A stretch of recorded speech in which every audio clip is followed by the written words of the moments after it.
Hey guys, welcome back to the channel. This is story about what if Uzumaki Naruto is exiled after bringing the Sasuke Uchiha back. Part 1. Before I start, please do support for more amazing content and comments for part 2.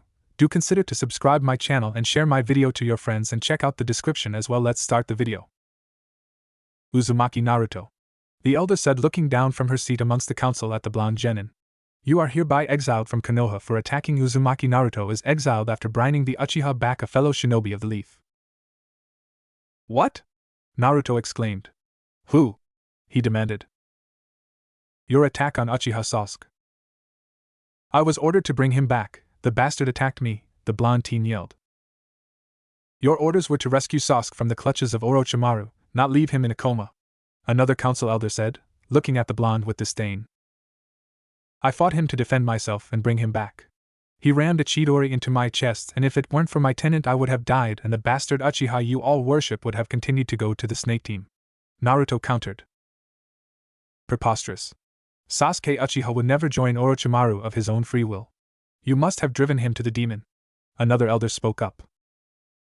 And you're an idiot. Naruto shot back. Where's the Tsunade? He asked. The Hokage washed her hands of your demon, the counselor said with disdain. That was a lie. They had Tsunade banned from this meeting knowing she would stick up for the demon container. This was their chance while she was dealing with the injured squad that had been part of the retrieval. They were going to get rid of the demon. You are banished from Konoha, and should you set foot in it again you will be executed by order of the Hokage, a council elder said and tossed Naruto a scroll. He read it and saw Tsunade's name, forged, and that of the village elders. His head lowered and knew that was that. Sakura's words still vibrated through his mind. Look what you did to Sasuke-yuen.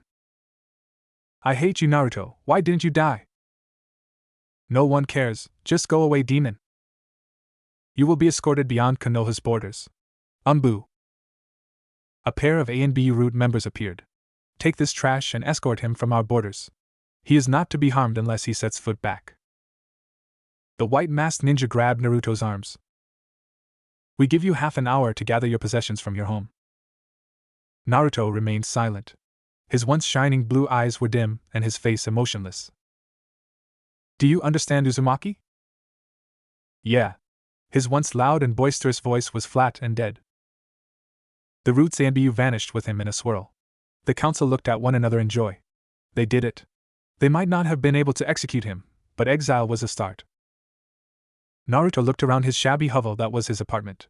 He packed some clothes, his ninja gear, a couple of photos, and then looked at his fridge. The food had gone bad, not that there was much to begin with. He filled several bottles with water and stored them in a scroll. He stored the rest of his things in another scroll and turned and dropped the key on the counter. Looked at the faceless ANBU who stood by the doors. There's nothing here for me, there never was. He thought, heading for the door. I'm done, he said in the same dead voice. The ANBU grabbed him and they vanished once more in a twirl of leaves. They appeared at the gates and Naruto, without prompting, was walking out the gates. Naruto and ESAN. He kept walking, his head down, his posture slumped. Boss! Another voice called out. Naruto sighed and turned to see Konohamaru, Udan and Moegi running towards him. He looked at them sadly. This would be the last time he got to see them. Hey guys, he said, his voice still flat. Nei-san, you got another kick-ass mission? Konohamaru asked. No, Naruto said. I've been exiled. What? 3 voices rang out. You can't go, Konohamaru said. You're supposed to be my rival. Sorry, Konohamaru. The Hokage and the council exiled me for attacking their precious Uchiha, Naruto said. He reached up and untied his hitate. Could you give this to Irika for me, Konohamaru? I won't need it anymore. He then ripped the necklace from his neck and gave it to Konohamaru. And returned that to the Hokage. I'm not precious to her, and she'd want her grandfather's necklace back and not around the neck of someone like me. By this the 3 youths were crying and Moegi was hugging him around the waist tightly, sobbing. Don't go. Please. I have to. If I don't, the ANBU here are ordered to execute me. Konohamaru sobbed as he hugged the blonde he thought of not only as his rival, sensei, but his big brother and friend. It's up to you now to become Hokage, Konohamaru. Make the old man proud. Konohamaru rubbed his eyes with the back of his hand. I'll become Hokage, Nei-san. And I swear I'll make you proud of me? I already am Konohamaru. You'll be great someday. The will of fire will live on in you. Konohamaru cried more hearing his grandfather's words from Naruto's mouth. Naruto noticed the ANBU shifting and knew he had to get going. Goodbye you three. Take care, stick with Irika, he said, touching Moegi and Udan on their heads above the goggles, and then he pulled Konohamaru into a one-armed hug. Naruto walked through the gates of Konoha, leaving behind 3 academy students, one holding a headband and necklace with tears coming down his face. They traveled for hours using the trees. Naruto and the ANBU silent, nothing was disturbed in their passing. They were nearly to the border when the ANBU attacked. Danzo orders your death, demon, the first one said.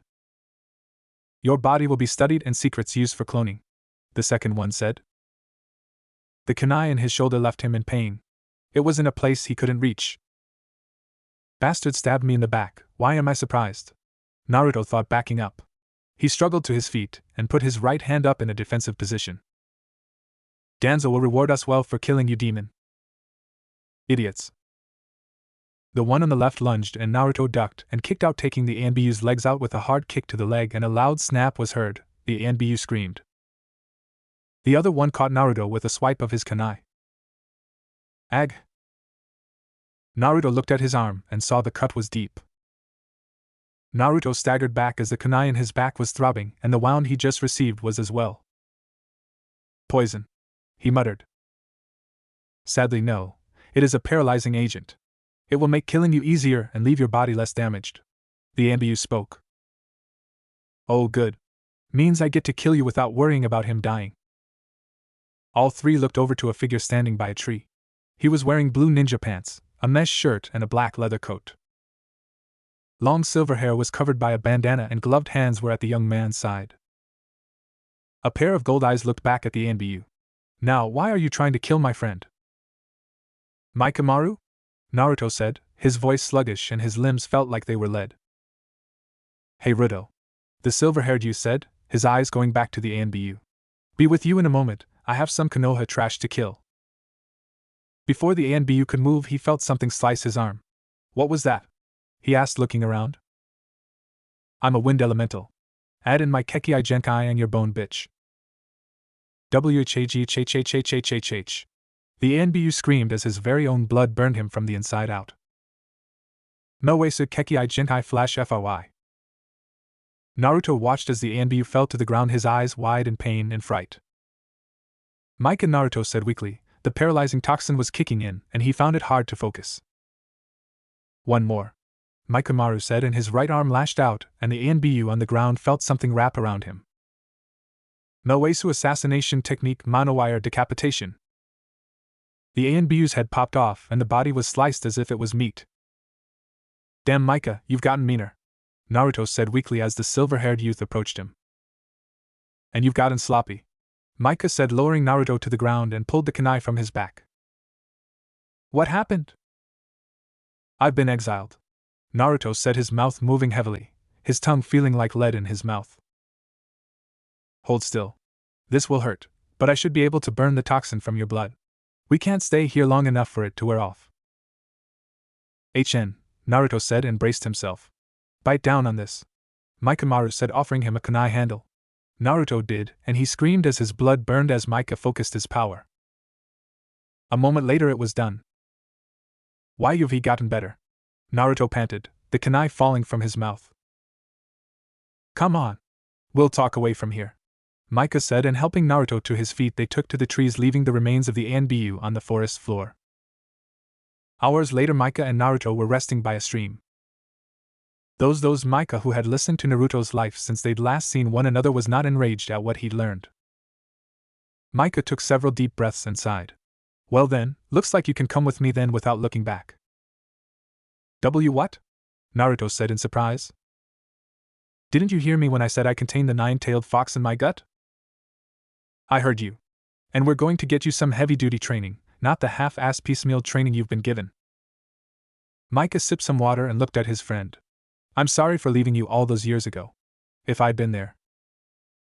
You had to get your Kekkei Genkai under control, Naruto said, waving him off.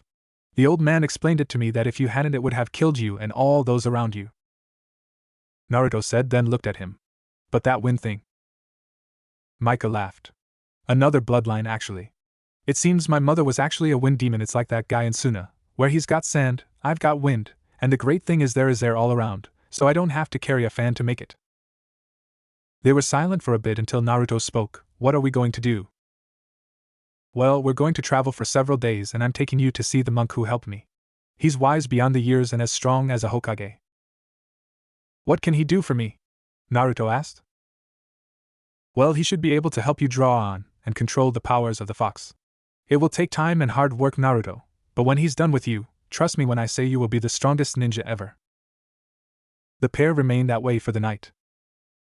Back in Konoha, Tsunade glared at the scroll on her desk. Those arrogant assholes! How dare they? She raged in her mind. Currently the council was in a session with Ibiki for treason for what they'd done. She swore again as her eyes fell on the necklace and Hitayate on her desk. She'd been surprised when Konohamaru stormed into her office yelling at her. Flashback. The door to the office exploded inwards and Tsunade came to her feet and was surprised to see Konohamaru standing on the unconscious body of the Jounins that had been guarding the door. How could you? He thought you cared. Konohamaru raged, storming into the office followed by his two teammates. What the hell are you talking about, brat? Tsunade demanded, waving Shizen off. Don't give me that. You signed it along with the rest of those old bastards of the council. He thought of you as an aunt, or even a mother, and you betrayed him. Konohamaru snarled, tossing a scroll at her. After all Nasen did for this village, he brought you back here and you exile him. Tsunade looked at the young academy student in shock. She unrolled the scroll and read the order, and was shocked to see her name on there. Those bastards. Those fucking old bastards. She slammed the scroll down. Shizen! Get Ibiki and Anko here now along with a full squad of ANBU, make sure none of them are aligned with Danzo. Tsunade looked at the scroll with the exile order in rage. Her eyes looked up to see Konohamaru. I did not sign this, Konohamaru, I swear. She watched as the young man glared at her. I swear on my forefathers that I did not sign this. I promise, I will take care of this. Konohamaru-kun, give her what Naruto Nasen gave you, Moegi said. Konohamaru still didn't believe the Hokage, but pulled out the Hitayate and necklace, dropping them on the desk. Naruto was my friend. He was the first person to see me as Konohamaru, not honorable grandson. He treated me as an equal, and I swear, old lady, I swear I will become Hokage and show this village what happens to those who betray their heroes. Konohamaru spun and stormed out, followed by Udan and Moegi. Tsunade was in shock. Her little brother had been exiled and thought she had been part of it. Jiraiya! She screamed. She needed her old teammate to find the blonde and bring him back. She was soon joined by Ibiki and Anko, and along with Shizen she told them what had happened and what they were going to do. End flashback. She'd had the entire council arrested and Danzo was on the run along with his Roots agents. She looked up, hearing a sound, and Jiraiya was slipping in through the window. Where is he? Did you find him? She demanded. No. I found 2 dead ANB Root members near the border. It looked like they tried to kill Naruto. I found a kunai with his blood on it, Jiraiya said. He killed them in self-defense, good. Nay. They weren't killed by Naruto. One was burned from the inside out, as if his blood had been set on fire. The other was sliced like ham steak, Jiraiya said. Someone helped Naruto, but I lost their trail in the trees. Tsunade swore. Damn the council. She looked at her old teammate. He's out there, Jiraiya. He's out there and he thinks we all hate him. Heard what the Harino said then, did you? He asked. Yes. I tore into her and demoted her. I was thinking of making her my new apprentice for Naruto, but after hearing how she treated him I trashed that idea. Jiraiya pulled her into a hug. We'll find him, Haim. I swear we will. Naruto looked from the hidden mountaintop. He could see the surrounding area for miles in all directions. The mountain was on the border of several lands, and it had confused him that it had been hidden. Mikamaru explained it to him when he uttered his amazement. It's a powerful jutsu. The mountain is time-skipped. The only way to access it is by using the hand signs you saw me make. Otherwise you'll pass on through it as if it weren't there. It had been days since his exile from Konoha, the Leaf Village, and during that time traveling further and further away, Micah had taught Naruto proper chakra control exercises and meditation in order to control his and the Kyuubi's chakra better. The problem is you are learning a ninja's way of controlling their chakra. You have the fox's chakra mixed with your own through your whole body. The normal exercises won't work for you properly. He taught Naruto how to focus and explained to him, and showed him some basic skills that he told Naruto that Master Kwai had showed him when he first was sent to the Shaolin priest. Naruto admitted that after a day he felt different. Of course you do. It's like night and day. Once you learn the proper ways to mold your chakra, you'll find that everything else will fall into line and you'll have control that will put the Sannin to shame. Naruto explained to Micah at night how he felt different. It's like, I'm calmer at peace with the world around me. I also feel the fox, Naruto said, scratching the back of his head.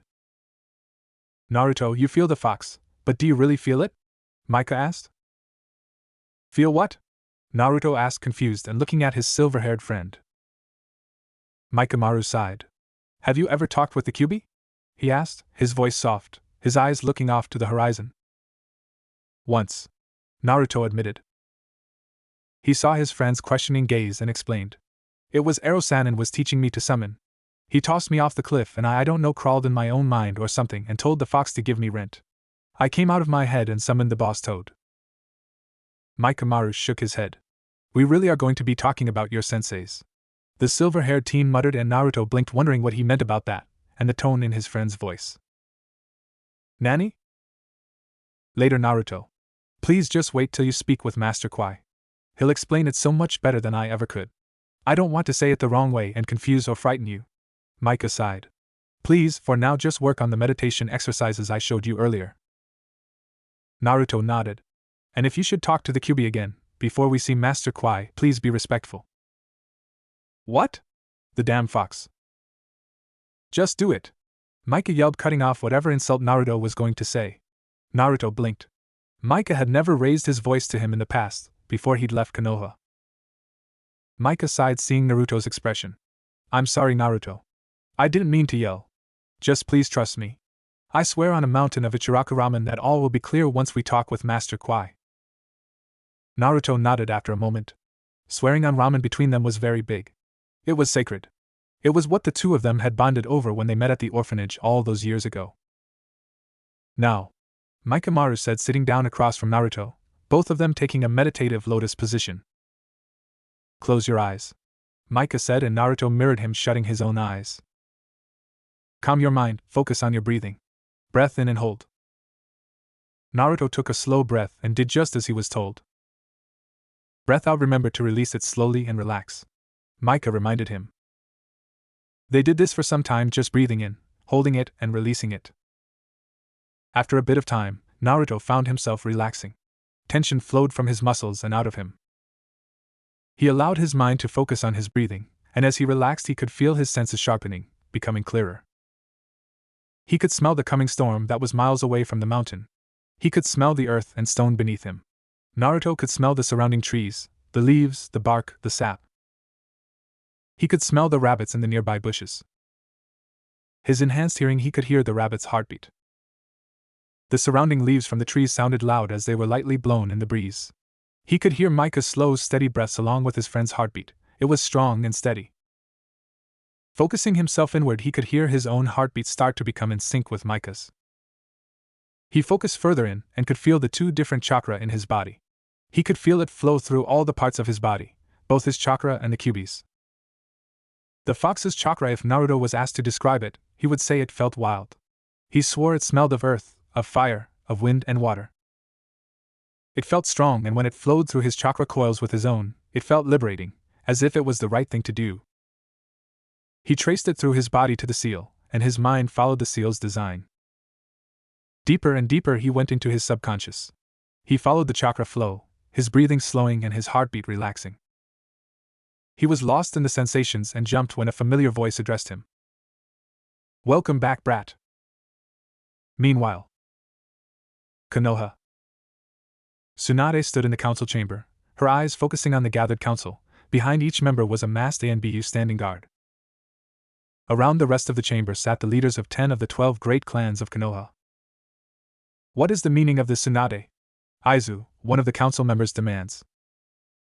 You had us dragged from our homes and kept in cells below the tower for several days. Hamada, another member, speaks up. You overstep your authority, Tsunade. Nozomu, a third member, sneers. Tsunade locks eyes with each of them. I overstep my authority, she repeated. Her hands tightened at her sides and everyone in the room could hear the tightening and cracking of knuckles. You all are trying to play innocent and think that I am stupid. Did any of you not think I wouldn't find out what you did? We have no idea what you're rambling about, Tsunade. Perhaps you've hit the sake too much in recent days. Tsuda sneered. Tsunade narrowed her eyes. I am speaking of you idiots forging my signature and exiling Uzumaki Naruto. You could hear a pin drop in the council room. You are charged with treason. It is punishable by death forging the Hokage's signature, and by what right did you morons think you could exile my little brother?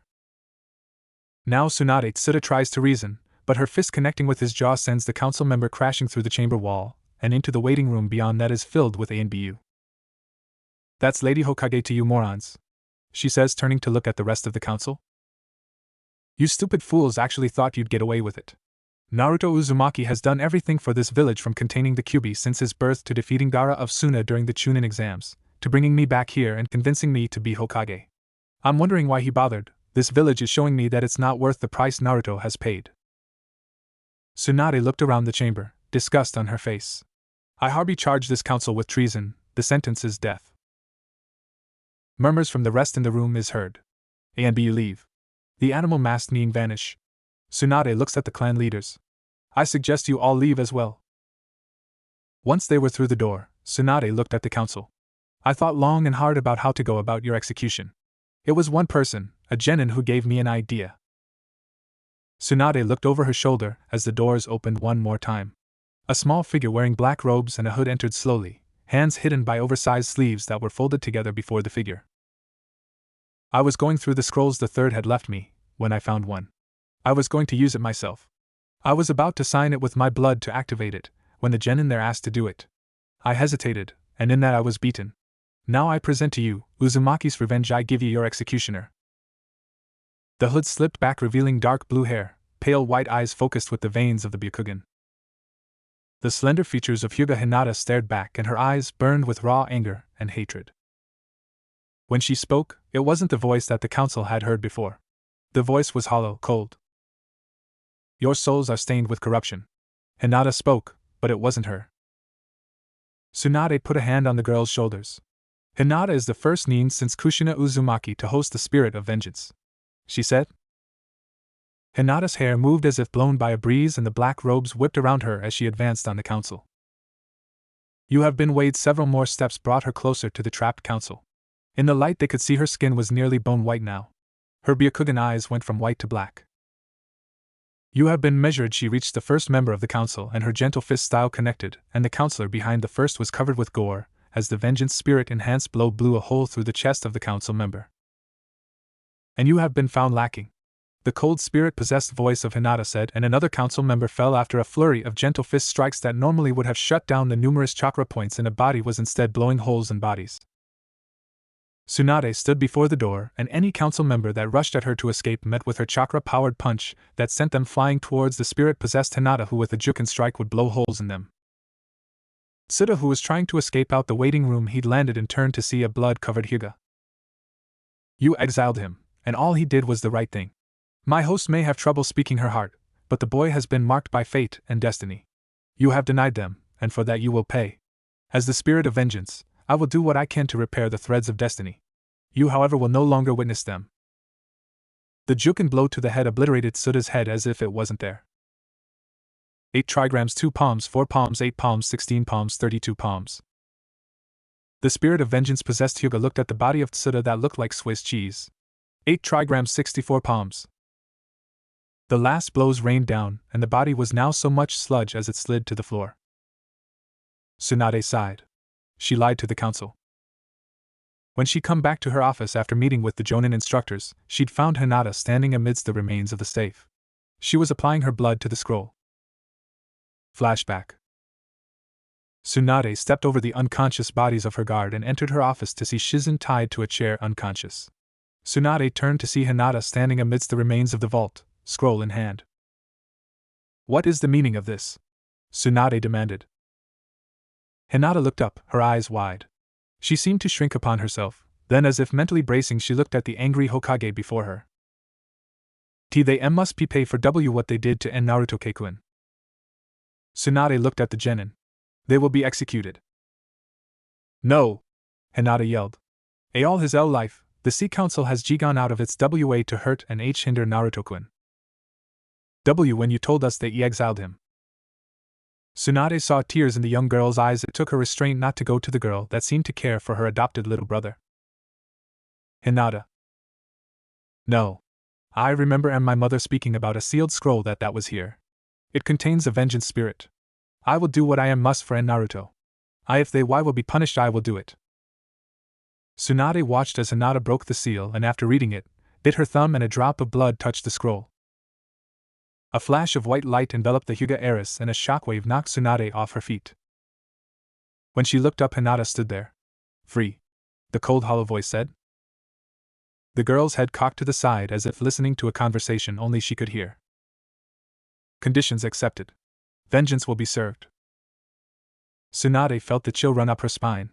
What will this cost us? She thought as a shadow formed a cloak around the Hyuga girl. And what will this mean for Naruto, who didn't even know she cared?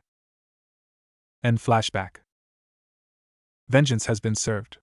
The cold voice said, and Tsunade found the girl standing before her. Remind the girl when she awakens of our deal. What deal? Tsunade demanded of the vengeance spirit. I wish to meet her chosen. For once so pure to offer me freedom to walk the land in the face of evil, I am intrigued. Fear not, Hokage. My lot in existence is to serve. I return to the scroll when my host dies. The Hyuga had a grin on her face at that. But that will be as hard as killing a demon or a Hanyu. Till I am needed, peace, Hokage of the Leaf. Tsunade watched as the girl seemed to shimmer, and as color returned to her skin, her eyes returned to the white eyes of the Hyuga, the cloak dissolved around her, leaving her in her clothes. Did I do it? Hinata asked as she slumped to the floor unconscious. Tsunade looked at the remains of the council and knew they would need some mops and sponges to get the remains off the floor and walls. Yeah, you did fine. Swanda said, picking her up and carrying her from the chamber of death, as it would be called in Konoha after this day. The sun was rising and Naruto looked to Mikomaru. Now why couldn't we find this sensei of yours yesterday? The blonde Jinchuriki asked. He was in the village at the base of the mountain. It was Tuesday, he plays shogi on Tuesday. Naruto face planted to the ground hearing that. What? Mikomaru laughed at his friend's yell. Calm down. He'll be back in a bit. Mika sighed and looked at Naruto. Since yesterday, the blonde was a bundle of nervous energy. He told Mikomaru of his meeting with the Kyuubi. Flashback. Welcome back, brat. Naruto spun around and realized he'd drifted into the back of his own mind in meditation. What the hell? You act like you don't want to see me. I'm crushed. The pair of glowing red eyes glared down at Naruto from behind the cage and seal. Maybe because I don't want to see you, fuzzball, Naruto said. So insolent. You know who I am, and you still act like a hairless monkey your ancestors are descended from, the Kyuubi said.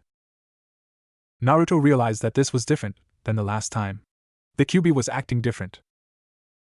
Confused brat. Naruto could tell the Kyuubi was actually laughing at him, but he remembered Mika's warning. Please be respectful. And Naruto bit back the dozen of taunts that he could hurl. He settled for nodding. You're not as stupid as I first feared, the Kyuubi admitted. Movement could be heard and Naruto that the Kyuubi was laying down in the cage. Slowly he walked towards it and stopped before the bars. No threats? No promises of death? Naruto asked, confused. A snort from behind the bars and in the shadows was heard. No, Kit. I woke up cranky and was still confused from the genjutsu I had been under when I attacked the Leaf Village.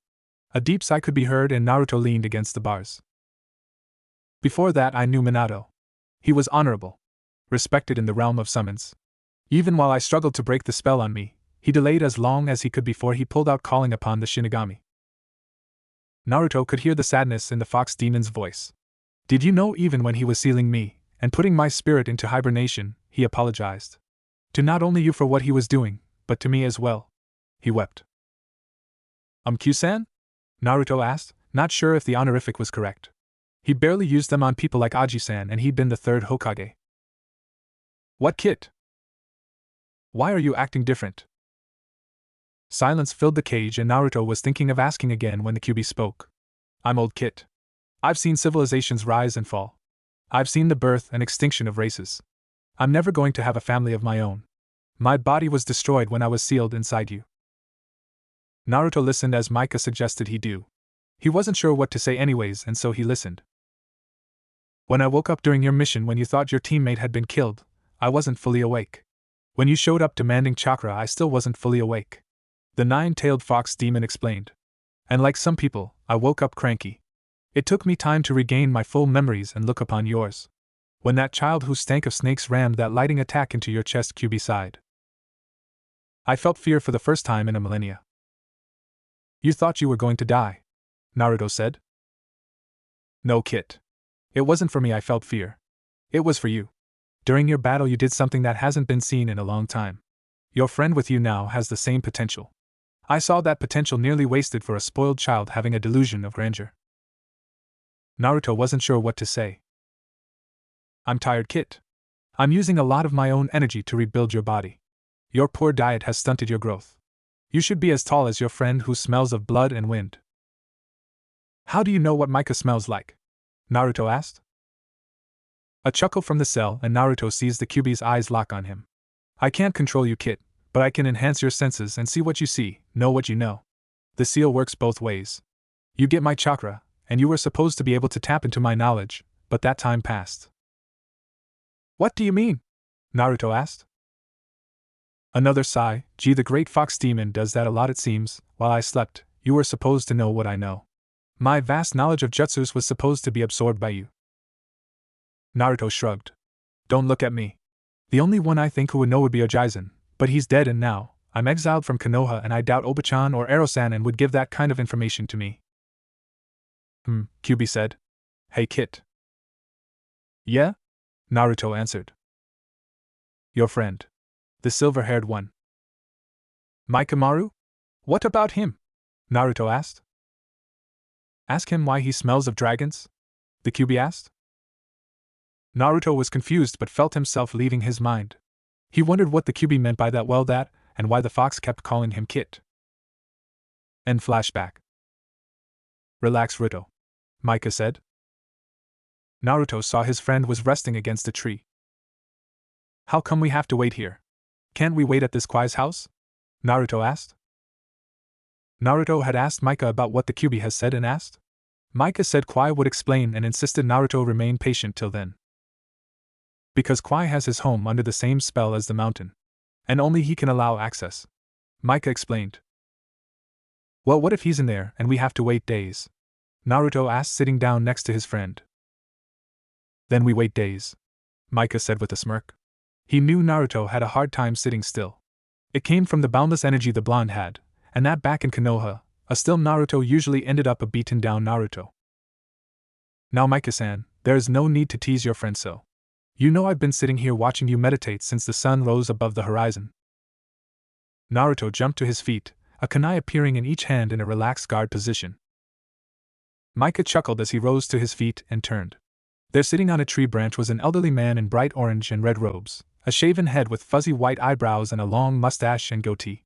Think Mako with Pay My features from Kill Bill. Master Kwai, Micah said, bowing to the man relaxing above him. Kwai bowed his head and his dark eyes focusing on Naruto. You return, and brought your friend like you promised. Hi. Master Kwai, allow me to present Uzumaki Naruto, formerly of Konohagakure, the Jinchuriki of the Kyubi no Kitsune, and my brother in all but blood. Micah said, continuing to bow. Hi. Naruto said, waving to the Shaolin who was still relaxing above them. Nice robes. Micah snorted and looked at his friend. What? They're a good color. Naruto defended himself. Micah shook his head and above them Kwai chuckled. Thank you, Naruto-san. Your jumpsuit is a fine coloration for you as well. Naruto smiled widely at that. Dude, that so sucks. Your clothes scream here I am, kill me now. I swear you two must be colorblind. Micah said. An acorn smacked him in the forehead, and he glared at the monk who was looking at him with a raised eyebrow. Coming from you, that is a compliment. Kwai admonished. Now, I believe we have much to discuss, and as I am an old man, We shall do so over tea. Naruto didn't see him move, but the old man was gone. When he looked around, he saw him standing before a gate that wasn't there before. What? Where the hell did that come from? How did the old man move so fast? Micah! Maru sighed. Seems a lot of people do that around Naruto frequently. Time skipped, remember. And I'm sure he'll show you how he moves that quick. Don't fall for his old man performance. He could whip both of us and sip his damn tea while doing it. Hardly, Micah-san.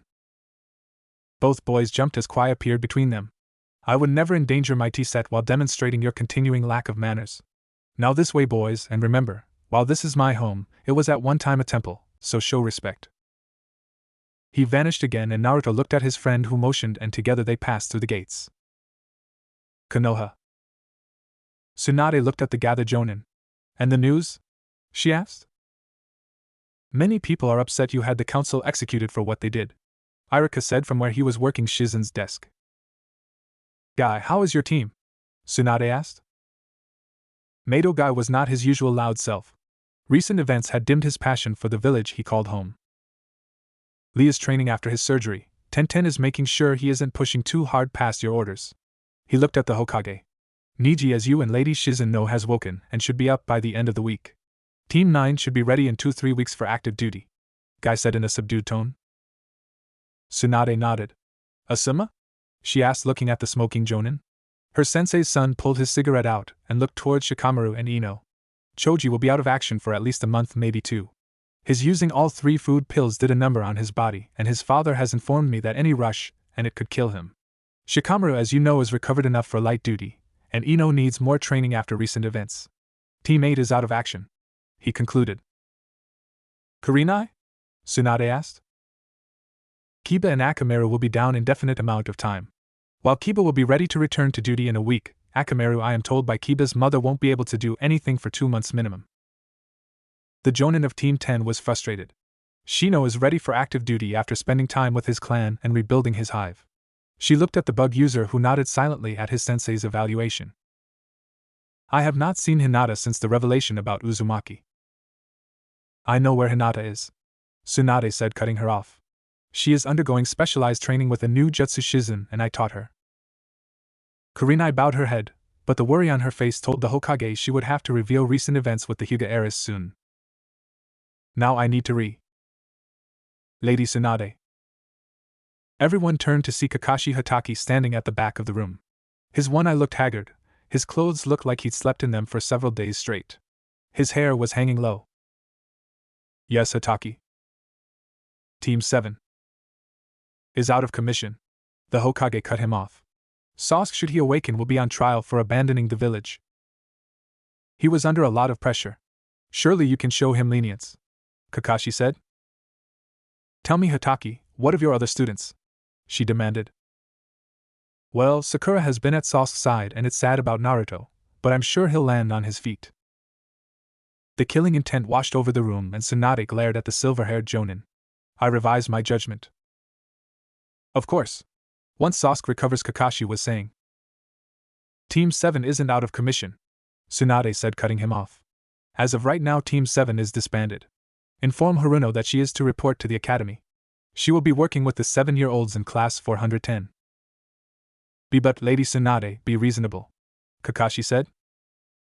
Reasonable? You're lucky I don't demote you to Chunin, Kakashi. You never taught, you favored the Uchiha. As of right now, you are on probation, and you will be reporting to Kenshin at the armory. Guy, Kurenai and Asuma looked at Kakashi sadly. They had warned him in the past that this could happen for his favoritism. But I need to train Sasuke. The council, the Kopinin stuttered. The council doesn't exist anymore, Tsunade roared.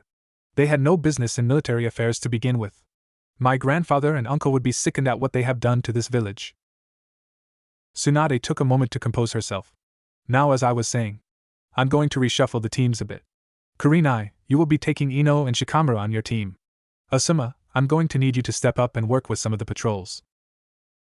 What about Hinata? She's going to be on special assignment for some time, Kurenai. It is vital she isn't disturbed for now, Tsunade said. The truth was, she was concerned about the vengeance spirit that was sharing Hinata's body. The scroll had vanished after Hinata had signed it, preventing Tsunade from seeing what could be done about the spirit. Guy, I need you to work with your team when they are up and running. Until then, I'm going to add you to the patrols as well. Tsunade thought a moment. She was about to speak when the door banged open and Shizen raced in. She looked frazzled. Shizen, what is it? Aren't you supposed to be with Hinata? Tsunade asked, seeing her apprentice and friend in such a state. Oh, Lady T. Tsunade. Hinata. Shizen was gasping for breath. Hinata woke up. Well, that was quicker than I thought, the Hokage muttered. Well, that's good news, but… No. Shizen cut her off. She woke up and is going to kill Sasuke. Tsunade looked up, seeing Kakashi vanish with a shunshin. Damn. The fifth Hokage swore, pulling the same move, leaving a room full of Nin with a ton of questions. Konoha Hospital. Sakura had been watching over Sasuke for the last several days. She would check his chart, and would take a moist rag and wipe his brow. Damn that Naruto. Look what he did to Sasuke, Sakura thought as she studied her crush. Kakashi had left to go to a meeting, but Sakura didn't care. She only focused on the raven-haired youth before her. She'd been so lost in thought that she didn't hear the door open behind her. Hello, Haruno. Sakura spun around at the hollow feminine voice. Her green eyes locked on the pure black eyes of Hinata. Where they would normally be white, they were of the deepest black. A black cloak hung around her body. It moved as if blown by a breeze. Hinta? Sakura asked in surprise. Have you come to see how Sasuke is doing? The cold laugh sent a chill up Sakura's spine. I haven't come to see him, Haruno. I've come to enact vengeance. Sasuke Uchiha's judgment day is at hand. What do you mean? Sasuke hasn't done anything wrong, Sakura said, standing up and putting herself between the coma patient Sasuke and Hinata, who was acting very strange. Leave Hinata, Sakura demanded. Another laugh. Kukukukuku. Isn't this rich? Know this little girl. It doesn't matter if you're a king or a street sweeper, sooner or later you visit the Reaper. Vengeance has been called forth. The black Byakugan eyes turned to the unconscious body of the Uchiha. Sasuke Uchiha, your soul is stained with corruption and sin. Hatred and greed have been your maker, now your end is here. Sakura's eyes widened as Hinata turned her eyes upon her. Hinata's skin looked bone white.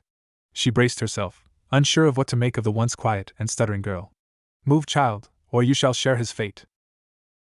Sakura saw the gentle fist stance of the Jukin, and Sakura was unarmed and between what she could think of as heaven and hell. Last time in Konoha Exiles. Sakura's eyes widened as Hinata turned her eyes upon her. Hinata's skin looked bone white. She braced herself, unsure of what to make of the once quiet and stuttering girl. Move, child, or you shall share his fate. Sakura saw the gentle fist stance of the Jukin, and Sakura was unarmed and between what she could think of as heaven and hell. And now. The rigid hand was caught just before impact. Kakashi-sensei. Sakura screeched in relief as her sensei caught Hinata's arm by the wrist. Kakashi grunted. What is she? He thought as it was taking everything he had to hold the hand from connecting. Sakura, move. Kakashi ordered, his concentration on the girl before him. What the hell happened to her? She looks possessed. Kakashi thought and shoved hard, sending the pale Hyuga back out the door. She said she's going to kill Sasuke, Sakura said. Stay back, Sakura. Kakashi ordered. Something isn't right with her. No duh, came the cold voice. Hinata stood there, her eyes locked on Kakashi.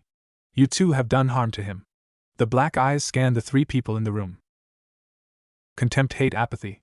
He just wanted to be accepted, acknowledged, and you all did is hate and spew your spleen upon him. Who? Sasuke? Sakura asked, confused. Stupid twit.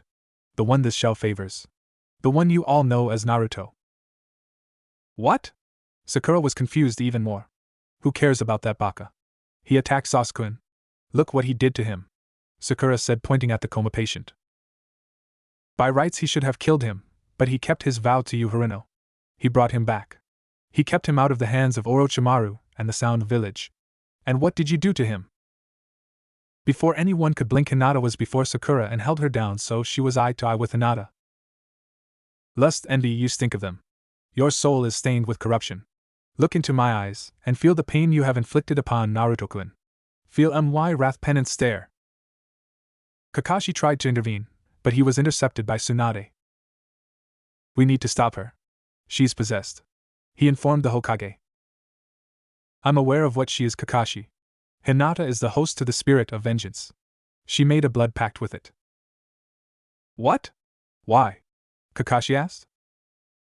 His head snapped around hearing Sakura's keening wail as she slumped to the floor and folded herself into a fetal position. Her eyes wide, her breathing rapid, and she broke out in a cold sweat. What did she do to her? He asked, looking at the Hokage. She showed Sakura all of Naruto's pain, Tsunade said. She'd found some scrolls that mentioned the spirit's capabilities. The penance stare was considered the worst punishment other than death that the spirit could inflict. Sakura, if she recovered, would forever be marked by what she mentally witnessed. Hinata moved towards Sasuke. Stop, Tsunade ordered. The black eyes turned towards her. By what right do you order me to halt vengeance? Tsunade sighed. Naruto fought to bring him back alive. It would be foolish to kill him after the suffering him and his team went through to bring him back. Vengeance must be served, the spirit's cold voice said through Hinata's lips. It will be. You have my word. She offered her hand to the girl. Read me, she said. Lady Hokage? Kakashi said in concern. Read my aura. See what Naruto means to me, she told the vengeance-driven Hyuga. A pale white hand lashed out, and Tsunade was surprised how warm the girl felt. She felt the spark and knew that the spirit was reading her aura. You claim sisterly affection, but it matronly that you truly feel. You hide your feelings for fear. The spirit released Tsunade's hand and glared at the unconscious Uchiha. Your punishment has been postponed, Uchiha. Know that vengeance might be delayed, but never stopped. The black eyes turned towards Kakashi. You. He is being punished, and will be punished further, Tsunade said. Pervert, know this: should the one this shall calls Uzumaki Naruto desire vengeance, it shall be his to claim. The more memories I see from my host and from those around, the more and more I see that Uzumaki Naruto has the right to call for vengeance, for Konoha has failed to honor a true hero time and time again, even ignoring the dying wish of the fourth Hokage. How do you know? Tsunade asked. Your aura held some of the knowledge, but it was his memories I saw. Kakashi Hatake, holding your sensei's own son in contempt, what would Minato say? Hinata smirked then, and it wasn't a friendly one. Or my previous host, my. The son of my previous host. The black eyes unfocused for a bit. The girl is aware of all that has happened. This shell was most displeased to hear how the one called Naruto Uzumaki was treated. It looks like I might be very busy in the coming years. Hinata slumped, and Tsunade caught her. What happened? Kakashi asked. The possession leaves her exhausted. She'll sleep another day. Tsunade looked at the Jonin. Was she right? Did you mistreat Naruto? Kakashi winced, knowing he was going to get it no matter what he said. Naruto woke to the sun in his face, and he could hear the light sounds of the wind chimes scattered around the former temple. Yesterday had been enlightening speaking with Master Kwai. The Shaolin priest had listened to Naruto's story from as far back as he could remember, only asking questions to clarify certain things. They talked a bit about the Kyuubi, and then Micah told Naruto about his own training and his ability with the wind came from his demon heritage. Where you are a vessel, I actually had a demon in the family. She was one of the wind dragons, her name's Sanya. Naruto felt the Kyuubi in the back of his mind. He could feel the Nine-Tails' surprise at hearing that name, and decided to ask him about it later. So because I am descended from a demon, I can control the wind. Micah finished. Do you hate me for not telling you? No, Naruto yelled. Stupid team. I have the Kyuubi, you think it matters to me who you are descended from? Both boys exchanged a look and chuckled. As enlightening as this is, Master Kwai had said, clearing his throat. There is much we need to discuss, as well as plan your training schedule. Naruto remembered the hours they spoke about his past training and the looks Master Kwai and Mikamaru had. They are not fit to be called Sensei, Naruto-san, Master Kwai said to him before letting him go to bed. Know that in the coming weeks and months, I will teach you properly, and when your training with me is complete, I will offer you an option to learn from someone with more experience than me, Kwai said in that even tone he'd used. Naruto and Micah were shuffled off to bed with promise of training to begin in the morning. Now he was awake and getting dressed. He stepped out of his room to find Micah in pants and a gray shirt, looking olishly around trying to wake up. About time you woke up, he muttered. Sensei had me up before the sun running laps. And in the days after this Naruto-san will be joining you, Master Kwai said from where he was sitting, a cup of tea in one hand and a walking stick laying on the ground next to him. Now Naruto, first we need to get your body prepared. You will run laps with Mika-san and then the two of you will fetch water from the stream. The tanks are running low. Naruto looked out to the yard to see the large water towers. Nani? There are 6 of them. The two of you will carry water from the stream at the base of the mountain. Mika will show you the direct path.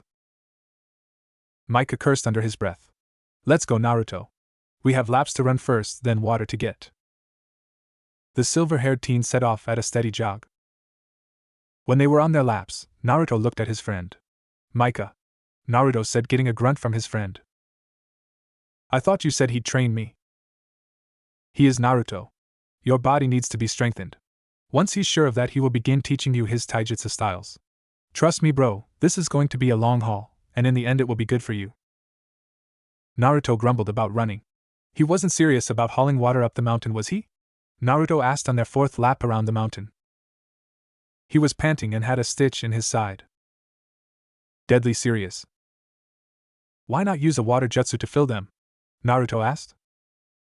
Because carrying buckets of water up the path is another form of exercise. You need to know, Naruto, you were badly trained. Basic exercises that would help you, obviously you weren't told of. But none of the other students in my class knew it either. I never saw any of them doing this, Naruto said as he continued to run. He could feel the Kyuubi's chakra healing his muscles as he ran. I don't understand it either. I know the other villages I've been to since leaving Konoha. Their ninja undergo extreme training, but they seem weaker in genjutsus and ninjutsus. A lot of other nations seem to focus more on the weapons and taijutsus, while Konoha is known for its Kekkei Genkai fetish. Look at it this way, if you ever get trapped, or can't use chakra, you'll be physically stronger.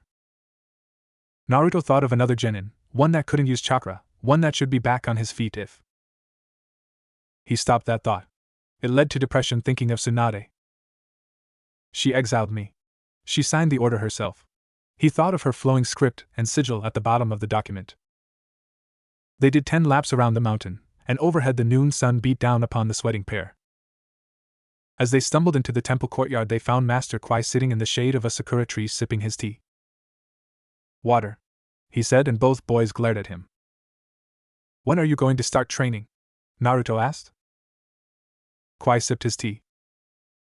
Hey! Naruto saw the monk raise an eyebrow at him but continued to sip his tea. That's it. Naruto lunged, only to find himself changing direction in mid-air, and Kwai just looked at him with a raised eyebrow. He grabs Naruto's wrist, dodging the intended blow, and without moving twists it so Naruto is on his knees facing away, his arm bent at an angle that indicates it can be broken easily. Master Kwai sets his teacup down and motions for Mika to move the set away. He then turns his gaze upon Naruto. Do you think you could actually beat me? The old man sounded amused. Yes. Naruto yelled, trying to wrest his arm away, but Kwai shook his head and added more pressure. I could snap your arm like a twig and kill you where you are. Now, do you actually think you could beat me? No. Naruto gritted through the pain. What the hell is this old guy? Last night he was all smiles and looked like a breeze could blow him down, but this is insane, Naruto thought. You are aware I could kill you for attacking me?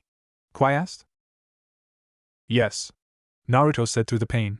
His shoulder felt like it was on fire, and he couldn't move off his knees to relieve pressure. Is it your wish to die then? Kwai asked, stroking his beard, his eyes amused. No! Naruto shouted and tried to struggle, but Kwai added a bit more pressure, stopping him from moving. Then you are simply stupid, Kwai said, shaking his head. Rise, stupid, and look at me. I wish to peer into your eyes and see what I have to work with. He released Naruto's arm, and the blonde took a moment before getting to his feet to shake his arm and rotate his shoulder, making sure it wasn't damaged.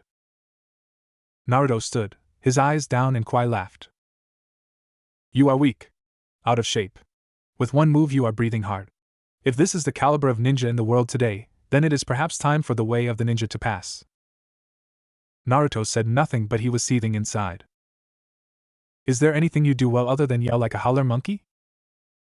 I fight well, I know some kick-ass moves. Ah yes.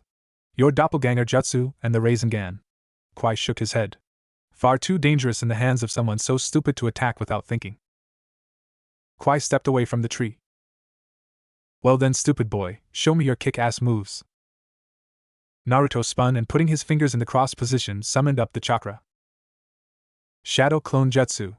He roared, and with a puff of smoke there were 100 Narutos in the temple courtyard. Kwai stood there impassive with an eyebrow raised. He looked over at Micah. You might want to fetch water, your friend is going to be unconscious in a moment, and I would like some tea. Oh, it's on now, old man. Naruto and his clones roared.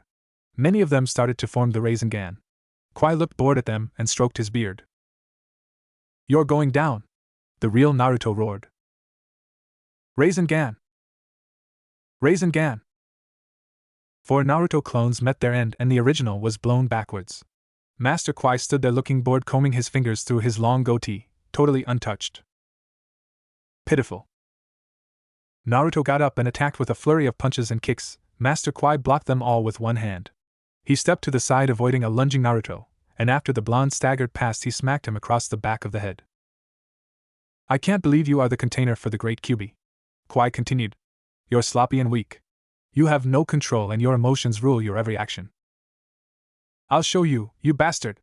Naruto roared and summoned up 6 new Kage Bunshins. The first 4 went on the attack, trying to strike Kwai from 3 different angles, while Naruto used the last 2 clones to make his Rasengan. He then lunged and Kwai looked at him, then shook his head before tilting to the side and striking Naruto in the stomach with an elbow. When Naruto looked up again after catching his breath from the hard blow, he saw Kwai standing beneath the tree once more, watching sakura blossoms falling. Pulling a kunai, he kicked up to his feet and charged. He swiped only to see it pass through Kwai, who had turned and smirked at him. An after image, but how? Naruto thought as he spun. Oh, you want to play with kunai? Very well. Attack me with intent to kill me. Let's see how good you are. Try and land a blow. Naruto didn't need another invitation and lunged with the kunai. Kwai moves aside with minimal twists of his torso or head. Naruto's moves are filled with anger, effort and frustration, while Kwai moves with minimal effort. Come now, boy, can't you hit an old man? Kwai taunts and Naruto doubles his efforts. Your ability is rather poor, Kwai says as he strikes Naruto in the chest with an open palm strike that sends him flying back against the temple wall. Naruto clutches his chest and coughs up a wad of blood. He spits it into the dirt and glares at the old man, who laughs and strokes his beard. Kukukukuku. I've fought corpses who posed more of a challenge than you. Now get up and fight me, you damn demon spawn. Naruto obliges and attacks with the fury of a wild animal. Onto it! Naruto shakes his head, trying to rid the voice he's hearing in the back of his head as he continues to swing wildly with the kunai and adding kicks and punches with his free hand. Kwai ducks and hops about, dodging each attack, and then leaps straight in the air. He lands on the edge of the kunai, and Naruto's eyes widen in shock, and at the kunai in his hand, unable to believe what he is seeing. Kwai smiles and looks down at Naruto. From here, I would like to introduce you to my foot. Kwai backflips off the kunai and kicks Naruto in the face during mid-flip, sending him crashing into the nearby tree. Naruto rises slower than before and looks on as Kwai holds the dropped kunai in his hand, twirling it with the ease that showed years of mastery. He stops it and throws it into the dirt at Naruto's feet, burying the blade to the handle. Do you yield, or would you like to try again? Kwai asks. Drop the attitude, sensei. Naruto turns to see Micah carrying a pair of buckets on a pole over his shoulder. Mind your place and fetch water. This is between me and the boy, Kwai said. Micah shook his head and made eye contact with Naruto. The pair shared a long stare and Naruto understood. He slowed his breathing, slow, steady breaths. He closed his eyes and tried to calm himself. About damn time you calm down, Kit. Kyuubi? No, I'm the Viper, I'm here to vipe your windows. Yes, Kyuubi. Did the monk hit you in the head while I wasn't watching? No, no more than anyone else. What's up with him? Last night. This is a test, Kit. He's seeing what makes you tick, Kyuubi said. But why does he need to say those things? Why not just say? Would you go all out if you weren't mad? Kyuubi asked. I didn't think so. Now, Kit, we need to work on this. Keep calm, and use these moves. Naruto blinked as the Kyuubi filled his mind with images. How the hell? Later, Kit. I promise. Now let's show this bead-wearing fossil what the vessel of the Kyuubi no Kitsune is capable of. Naruto straightened and took the stance that had Kwai raise a wizened eyebrow. Naruto was standing with his left leg forward, his torso turned a bit. His right arm cocked back with his fist even with his hip. He brought his left hand up, palm facing Kwai. "Bring it on, old man," Naruto said. Kwai studied him a moment longer, and nodded as if listening to his own voice. He came at Naruto with several punches. Naruto managed to dodge a few, but more of them hit him than he was able to block. "Come on, Kit! Like this!" the Kyuubi said, and several more images slammed into his brain at the same time he was kicked in the face. Naruto shook it off and caught Kwai's leg. "My turn," he said, spinning and tossing the old monk aside. Kwai landed on his feet, and with a flurry of palm strikes sent Naruto crashing into the temple wall once more. "I'm nearly a millennia old, and you haven't even caused me to sweat," he says, and kicks the kunai off the ground, and with a flick of his hand slaps it, and it shatters. "You're not going to make me mad again," Naruto tells him. Kwai raises an eyebrow. "Okay, Kit. Now try this," Kyuubi suggests, and Naruto is in motion without realizing it, and Kwai stepped back. He dodged the first 6 attacks, but the spinning back fist he avoided left him open for the leaping roundhouse kick. Kwai went flying and just managed to flip and land with his feet on the wall, then with a flip he landed on his feet. Naruto was about to attack again, when Kwai held up a hand. "Stop!" Naruto skidded to a halt and looked at the old man in surprise. "What? Why?" Naruto asked. Kwai motioned for him to sit, and they once more sat under the tree, and the old man once more had a cup of tea. Naruto blinked, wondering where it has come from. "I apologize for my harsh words, Naruto-san. I did not mean to upset you, but I needed to gauge you honestly." Kwai bowed his head. It's okay," Kyuubi told me. "Ah, yes. It was after I kicked you into the tree. I saw the change. Does he speak with you often?" Kwai asked. "Not really. Just in the last few days, actually," Naruto admitted. "I see." Kwai spoke. "Naruto-san, while I can train you to be better, there is another path. One that the Kyuubi can show you. One that Micah, sit and join us. Is my water bin filled?" Yeah, Micah said, dropping down next to Naruto with a grunt. "How? That should have taken all day," Naruto said. "Water jutsu," Micah said with a smirk. "I multiplied the water that I carried up, and there you have it." Micah then looked at Master Kwai. "You know you do have plumbing." But the spring water at the bottom of the mountain tastes so much better," Kwai argued. "That's a crock," Micah countered. Guys," Naruto said, trying to get them back on track, which freaked him out as he was the first to admit that he had zero attention span. "Let them go, Kit," Kyuubi said in his mind.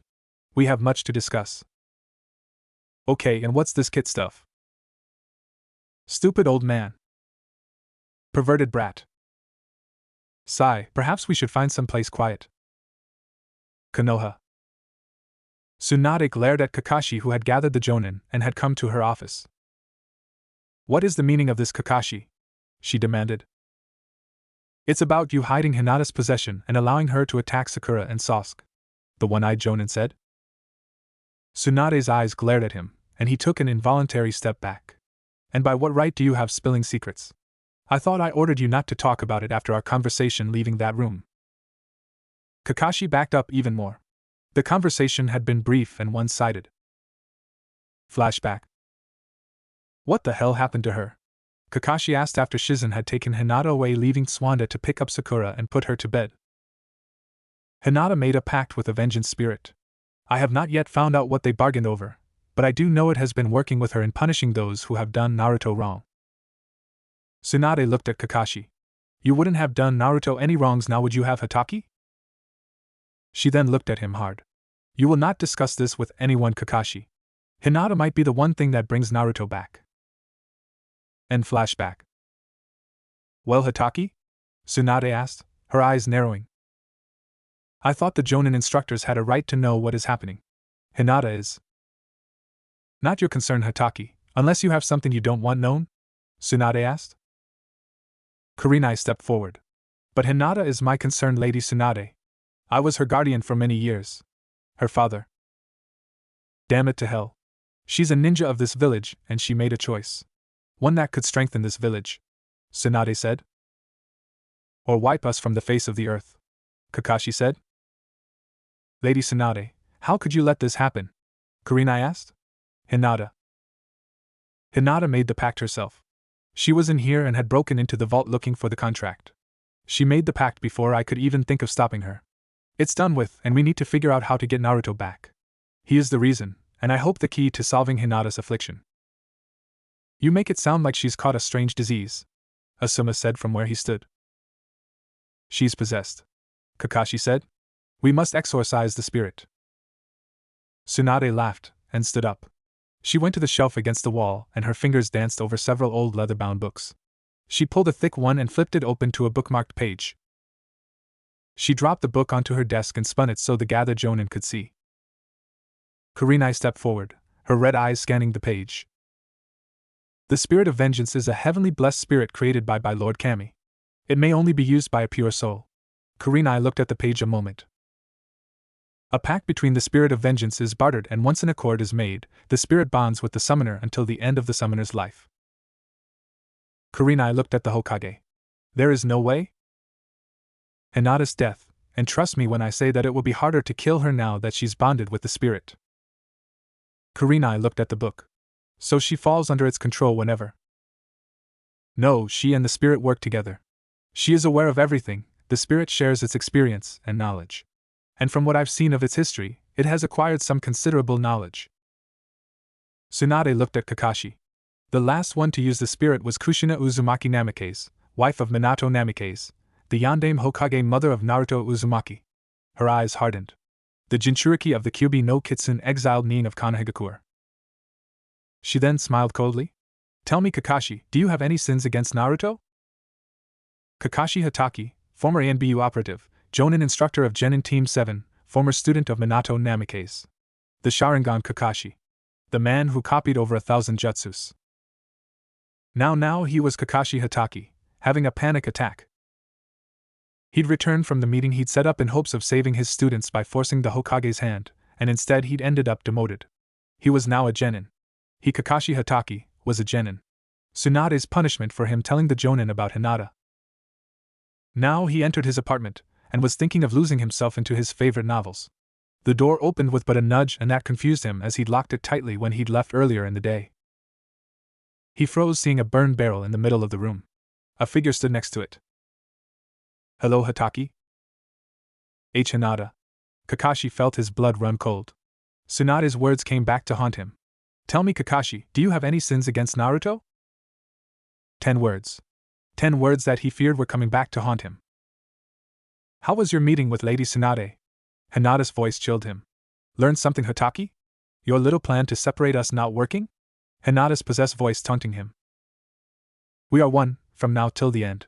I could get even with you, but we feel that in the end, our pain would still pale in comparison to that of Naruto-kun's. Kakashi swallowed. Tell me, Hatake, you smell of fear and regret. I saw your memories when you stopped me from harming the Uchiha, and I promised Lady Tsunade I would hold back on his judgment for now. But you, Hatake, I never gave such promise for. Kakashi started to sweat under his mask as he slipped into a defensive stance. He didn't know what his chances against the possessed Hyuga would be. Ha ha ha ha ha ha. Hinata laughed at him. There are other ways to gain vengeance, like instead of physical harm. Kakashi looked at the burned barrel and noticed his books piled inside. It was then he smelled gas. No, he whispered. Hinata dropped an explosive tag and she shined away when it hit, and the barrel full of porn books went up in flames. And oh! Kakashi's scream of terror could be heard all over Konoha. That is just the beginning, Hatake. That was for reading that trash when you should have been teaching Naruto-kun. Tomorrow we see what else your memories show me, Hatake. And with that the cold voice behind him vanished as Hinata shinshued away. Across town. Tsunade smiled as she put the viewing globe back on its pedestal and covered it with the cloth.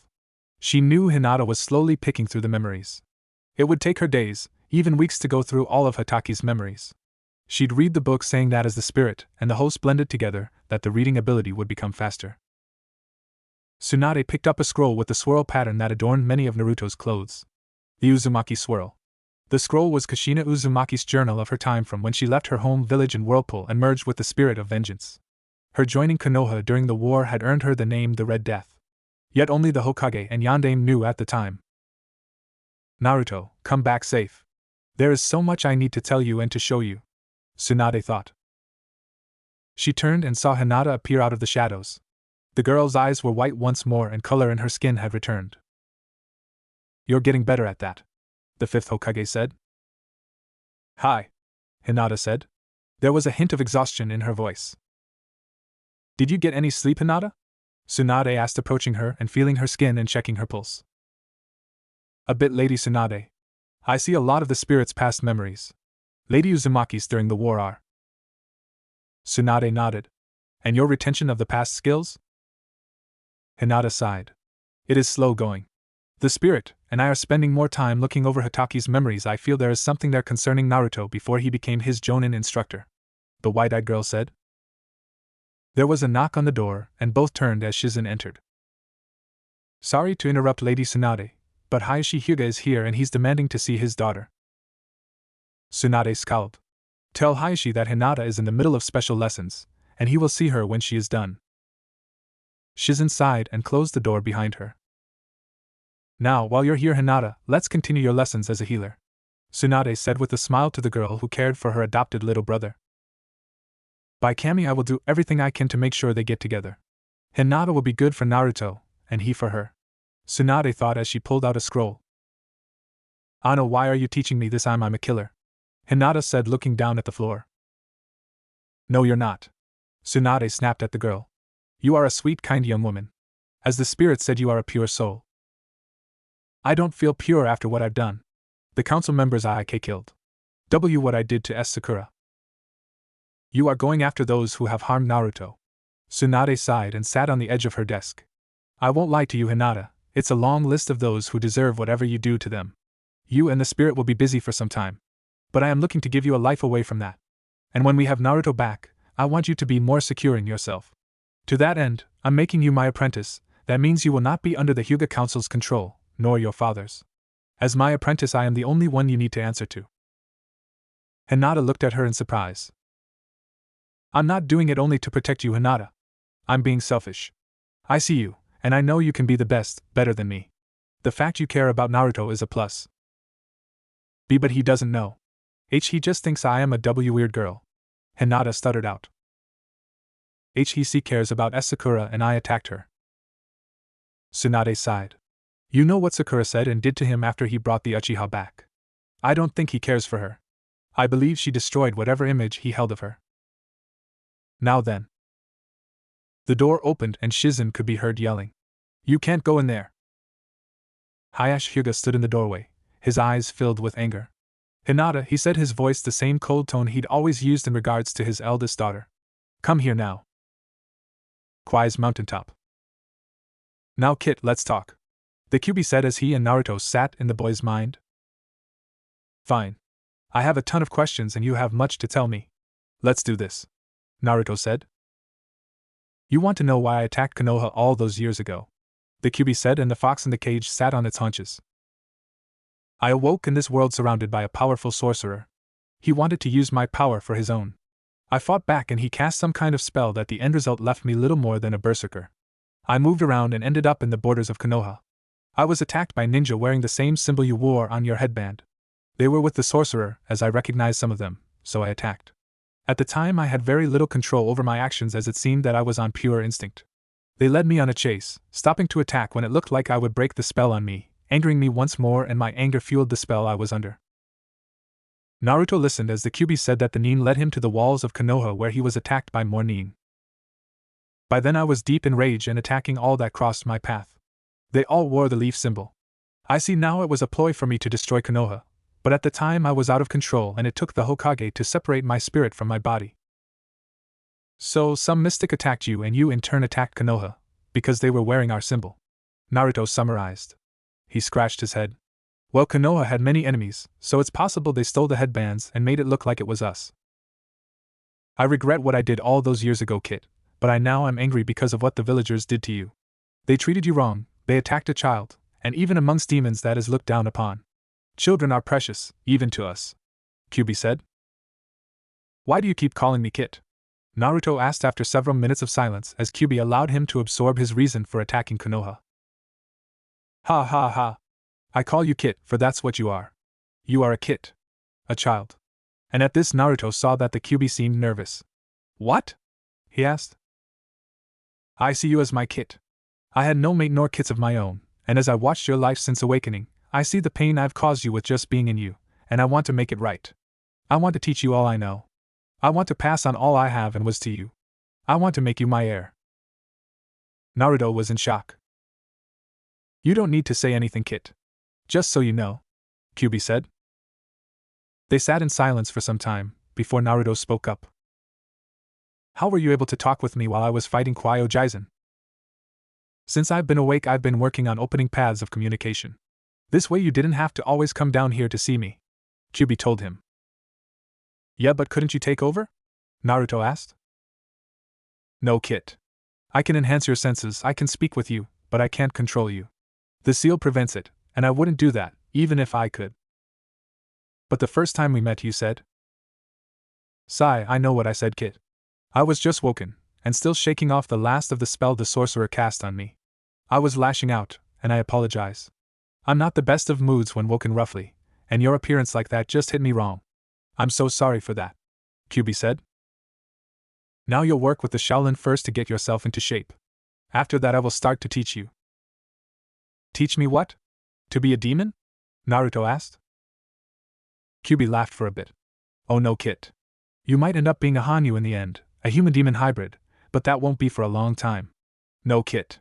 I, the Kyubi no Kitsune, will teach you to be the first Sainin in nearly 1,000 years. A what? Naruto asked. A Sainin. Sainin were guardians of peace for thousands of years. They had the ability to use the Vunla. Kyubi explained. Vu what? Naruto was confused. Just worry about getting in proper shape. Kwai won't teach you any ninjutsus or genjutsus, but he will spend time with taijutsu and kenjutsu. Also ask him to work on etiquette, social and political. What? Why? And what is that Vu stuff? Naruto asked. A deep sigh. Vunla is a type of energy. Life energy. It surrounds us, binds us. It's part of everything. You, me, this cage, the seal. It's part of the mountain, the air. Don't worry about it for now, Kit. Just get in shape first, and then I'll begin your lessons. What about Mikamaru? Naruto asked.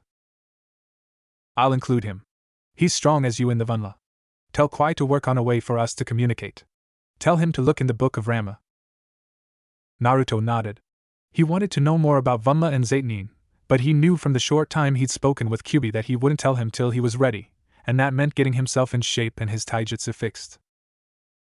Why kenjutsu? He asked. It will be part of your training for being a Sainin. Now go and start with the old monk. I'm going to rest and prepare for your lessons in the way of the Zate. Naruto nodded and felt his mind shift, and he opened his eyes in the real world and saw a pair of golden eyes right before his own blue eyes. Gala! Mikamaru, who was using chakra to hang from a branch above Naruto, fell on his head laughing at the expression of his friend's face. Naruto clutched his chest and watched his childhood friend rolling on the ground laughing. So glad you find scaring me half to death so funny, Naruto grumbled. So sorry bro, Mika said, calming himself and sitting up. So, you and Kyubi have a nice long chat? Mika asked. I think so. He told me why he attacked Konoha all those years ago, and told me to work with Master Kwai with my taijutsu and kenjutsu. Mika nodded. Old man figured that. He's changing and says we'll be using the mornings to do exercises and afternoons to spar in Tai and Ken. Mika pointed to the wooden bakken laying between them. Kyubi also said once I'm in shape, he's taking over my training along with yours. Mine? Why? Mika asked. He says he's going to teach us in the ways of Zate. A crash had both turn and see Master Kwai standing over a dropped tray, his wide eyes looking at Naruto in shock. Master? You okay? Mika asked, hurrying to the old monk's side. I am fine, Mika-san. Master Kwai looked at Naruto. The Kyubi said he'd teach you the way of the Sainin? Yeah. Mika and me, Naruto said. Kwai looked shocked, a look Naruto had seen on Sarutobi Ojaizen's face once or twice when he'd surprised him. A legend of old. Kwai muttered and looked at both young men. Well, if I am to prepare you both, then we will begin now. Oh, and Kyubi said something about you finding a way for him to communicate with us both. He said look in the book of Ramus or something like that. Naruto said. Rama. Kwai corrected. He stroked his beard and nodded. Now then, we'll start with laps, then calisthenics, sit-ups, push-ups. Then tree climbing and water walking. But Kwai Ojaizen, that's Naruto started. After that we'll start with the basics of swordsmanship. Tomorrow I'll add weight seals to you both. Every other day after that you will run an obstacle course with double weight before lunch. The old man continued as he motioned for the boys to follow him. Naruto looked and saw that the drop tea was gone, and the old man was moving with a purpose. Why do I have a feeling this is going to hurt? In the back of his mind he could hear the Kyubi laughing like mad. 3 months later. Naruto jumped from branch to branch. The simulation chamber was awesome in his mind. It was a room that with several powerful spells could be made to look like anywhere, and actually be interactive. Solid illusions and golems that with special hinges on them could look like people. The months of long daily training were paying off. Naruto felt physically stronger than ever before. His baby fat had melted off with the workouts, and he found out about muscles he never knew about as they seized up on him. Master Kwai was a taskmaster while training them, but after the day ended and they were gathered around for dinner and tea, the old man reminded him of Sarutobi Ojaizen in so many ways. Naruto found out that Kwai was a pervert that read those damned orange books he'd seen Kakashi reading all the time. Trying to get them away from the old monk became an obsession for Naruto, who shanghaied Mikamaru into helping him as well. The result was both boys turning it into training, that while they never managed to get the book, their attempts kept the old monk from reading them except in the safety of his room after that. Naruto learned several taijutsu styles under Master Kwai, who would actually explain moves to him, and how to build new styles his own off those he was learning. Naruto loved the kung fu style as a great starting point, and while Master Kwai would use his speed to keep from getting hit, he only would flick or tap Naruto when he did hit him. Micah, Naruto was happy to see while better than him, still couldn't hit the Shaolin monk either. Naruto had taken to reading in Master Kwai's library at night. He'd studied several ninjutsu scrolls and copied them with Kwai's blessing. The old man told him he could copy them all if he wished, but Kwai reminded him that Kyubi didn't want him learning them right now. I know that, Naruto responded. But for later. At night Micah would sit out in Master Kwai's garden playing a beautiful flute. Naruto asked him what the flute was made of. Dragon bone. Micah told him as he looked at the flute in his hands. Micah had told him of the wind dragon in his family tree. How Micah had gained abilities from being descended from the dragon. I heal quick, I have more stamina. My children, if I have any, will have my Kekkei Genkai of the wind. Naruto took it in and understood that should he have children, they would get one from the Kyubi.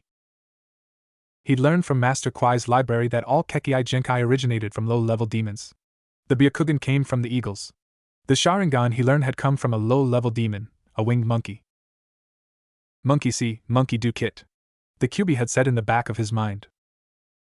He'd learned that summons were low-level demons as they were called. Naruto shook his head, leaping to another branch seconds before someone landed where he'd been seconds before, forcing him from his thoughts. He turned and saw Master Kwai standing on the branch where he'd been holding his Bakken, and Naruto knew he'd just managed to avoid getting hit if the crackling of lightning was any indication. The Bakken sported lightning runes on them that would give a light shock upon contact. Light shock my ass, Naruto thought. Master Kwai's Bakken can knock out Gamabunta with a tap. He thought as he studied the old man. Hey Kwai Ojaizen. He greeted his teacher. Naruto-san, the Shaolin monk said. He was dressed as if for battle, and in ways taking on Micah and Naruto was a battle. You and Micah-san got separated by the log trap at the river, he said. Hi. But we talked about meeting up further ahead, taking 2 different paths. And weakening your chances, Kwai said, bringing the Bakken up above his head with the tip pointing straight up. Naruto swallowed. The old man was damn good at this. He knew in the past 3 months he'd gotten better, but not enough to win a drawn-out battle with the old man. The only time they even pushed him back was when they double-teamed him. Hi, but then again, are you overconfident, Ojaizen? Naruto asked and leapt. His Bakken connected with the old man's, and he landed on the branch, forcing chakra into his feet to stick to the branch.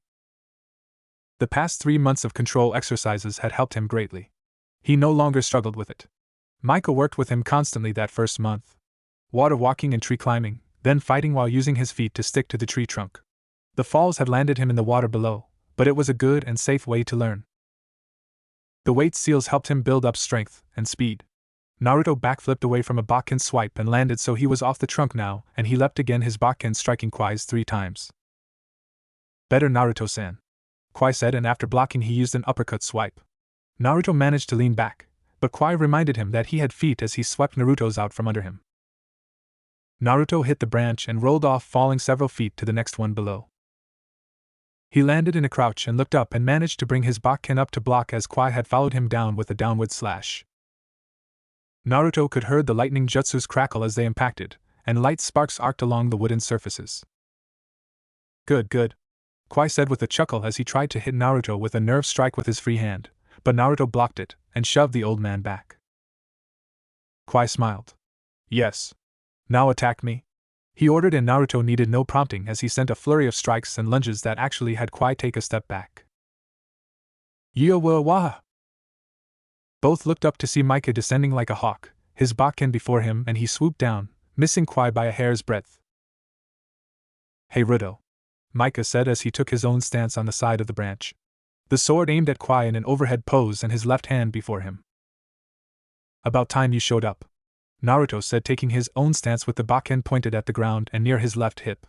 Naruto adjusted his footing. What kept you? Kwai-senpai had left a few traps I had to work around, Micah said. Both boys looked at one another out of the corners of their eyes, and Kwai took his stance with his Bakken over his head pointing towards the sky. Without words the three were in motion, the sound of the wooden Bakkens laced with lightning clashed together. Naruto led off while Micah feinted, then followed Naruto's attack a second later. The pair had discussed tactics and had practiced on Tuesdays when Master Kwai would leave for his weekly shogi in the village, using Naruto's Kage Bunshin to work on their teamwork.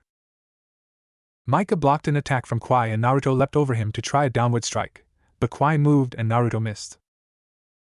Your teamwork is exceptional, Kwai said as he blocked one then another attack, and he kicked Micah back before flipping to a higher branch. I am proud of you both. In 3 months of work you two have become a great team. Says the man we can't even hit, Naruto grumbled, using the space that Kwai made to catch his breath. Kwai's had a millennia to master his skills kit. I would be surprised if the Sannin could hit him, Kyubi said in his mind. We'll get him yet, Naruto, Micah panted next to him. The silver-haired teen had worked side by side with Naruto since that first day. They reaffirmed their friendship and bonds, and Naruto realized how much he had missed the golden-eyed youth. He realized what he had with Team 7 had been nothing but a pale shadow. Scissor on 3, Micah said. Naruto nodded and prepared to move when Kwai held up a hand. We have visitors on the mountain, he said, his eyes unfocused. Both of you go and wash up, you stink. Then come to the courtyard, Kwai said and vanished. I really need to learn how to do that, Naruto grumbled. Teleporting around has walking beat. Micah grunted and then smirked. Hold on. He smirked and Naruto felt the air surround them and they were lifted into the air. Flying is cool too, Naruto said, and they yelled as they zipped away at a very fast pace, the air around them speeding them along. They found Master Kwai speaking with an old man they recognized from their weekly trips to the village. They came out of nowhere. They took the women and children and took the crops. Kwai looked over his shoulder at the 2 young men. We've got to help them, Naruto said. Hi, Kwai said. Pack for a mission. Use the storage scrolls and be ready in 5 minutes, he told them. Both Naruto and Micah wasted no time as they moved towards their rooms with speed that would have made Mato Guy and his apprentice Rock Lee envious. Kwai looked at the old man. We will bring the women and children back, old friend, he assured him. Thank you, Kwai. I wouldn't ask, but most of the men are badly injured. The bandits came in quickly and without warning. Micah and Naruto were back, both outfitted for a mission.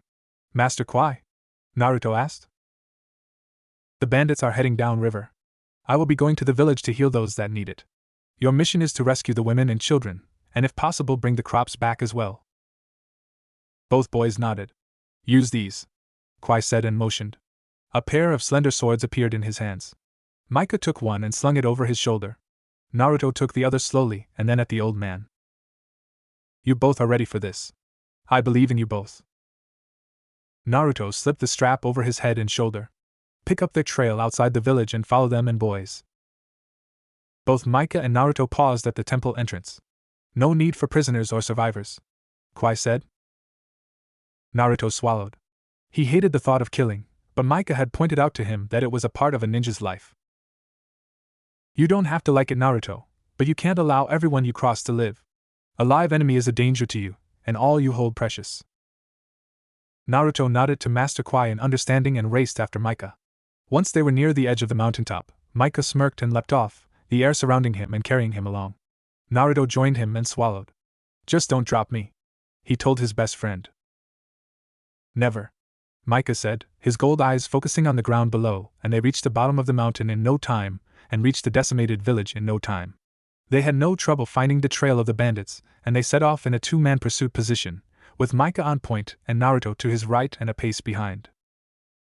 Micah kept a hand on the sword on his back, his left hand free, and Naruto knew that there would be bloodshed. Kit, they harmed innocent women and children. They left a village in wreck, Kyuubi said in the back of his mind. This needs to be done. I know, Q. But I still don't like the idea of killing. Wounding them is fine. And if they manage to find a skilled healer, they'll be back in action doing it again. Their kind never learns, Kit, Kyuubi said. In the 3 months since he began learning from Kwai, Kyuubi, or Q as Naruto now called him, had become like an uncle to him. At night, Q would teach him fighting styles and chakra manipulations, while not telling him more about Zenin, but just talking. They played Go in Naruto's head, and Naruto found that the fox had a sense of humor. They designed several pranks that could be used in battle as a distraction. Q had also taught Naruto how to hide. A chameleon seal now allowed Naruto to blend in with his surroundings as if becoming invisible. Q also taught him how to conjure kit fire. While it wouldn't burn, it could be used as a distraction, or to outline a target. The purple and orange flames, while couldn't burn, did have heat to them. Naruto spent many nights in his mind learning how to summon and conjure the kit fire without hand signs, and could now summon it on will like a regular kitsune. We're doing this to protect women and children, Kit. The villagers at the mountain accepted you, even when Kwai told them what you contained. They are worthy of your protection. Of our protection. Hi, Naruto muttered out loud while racing along. He saw Micah make a hand sign. The pair had started using their old sign language from when they were younger, and it worked great at being a ninja. Naruto slowed, and they saw that the bandits were stopped ahead. Let's get him, Kyuubi's voice sounded in his mind. Micah looked on, his gold eyes scanning the clearing. / they have minimal guards, and no patrols. / Micah hand signals spoke. / Q says we get M, and / Naruto's hands paused. / if you wish, I will take care of them. You can wound, I'll end them. / Micah hand signs told Naruto, and his eyes let Naruto he understood about his thoughts of killing. / no. I need to do this. / Naruto signed back. / okay. Attack pattern delta, go low, I'll take high. / Micah signed back, drawing the sword Kwai had given him. Think blade sword. Naruto pulled his own blade, Think Arwen's sword from LOTR, and nodded at the slightly curved blade and saw there were runes on it, but didn't understand them. Let's go. Micah whispered, and gathering the wind around him, he was airborne. Naruto tapped the chameleon seal he tattooed on the back of his wrist and vanished. A slight shimmer of the air was the only indication he moved. Think the predator's cloaking ability if you need an image. The bandit camp wouldn't know what hit them. Hinata Hyuga walked down the streets of Konoha. In the last 3 months, the citizens had come to fear her. The ones that feared her were the ones who abused and attacked Naruto Uzumaki, and she made sure they knew why. She didn't kill them. Crippled, maimed, and terrorized, on the other hand, she'd been very good at. She and the spirit had sworn no executions without the consent of the Hokage. Hinata's eyes were white at this time, and she carried a basket filled with herbs and some food she'd picked up shopping that morning. In the last 3 months she'd lived with Lady Tsunade and Shizen, and her confidence had grown, and she'd learned a lot from the Hokage and Shizen in the ways of the medical field. She'd also managed to avoid her father since he burst into the Hokage's office. Flashback. The door opened and Shizen could be heard yelling, "You can't go in there!" Hayashi Hyuga stood in the doorway, his eyes filled with anger. "Hinata," he said, his voice the same cold tone he'd always used in regards to his eldest daughter. "Come here now." Hinata looked at her father, and before she could move, he was sent flying out of the room courtesy of a Tsunade chakra-powered punch. "That is no way to speak to my apprentice Hayashi. And you were interrupting a very important lesson," Tsunade said, and slammed the door behind him. End flashback. Hayashi had over the last 3 months sent branch members to fetch her back, and each time they were beaten down by Shizun or Tsunade. Hinata stopped and checked a fruit stand.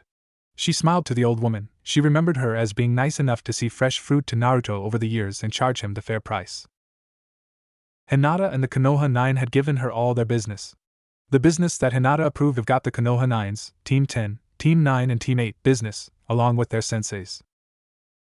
The Konoha 9. Hinata smiled, remembering her encounter with her former classmates and Guy's team. The only ones not there were Sakura, Sasuke and Kakashi.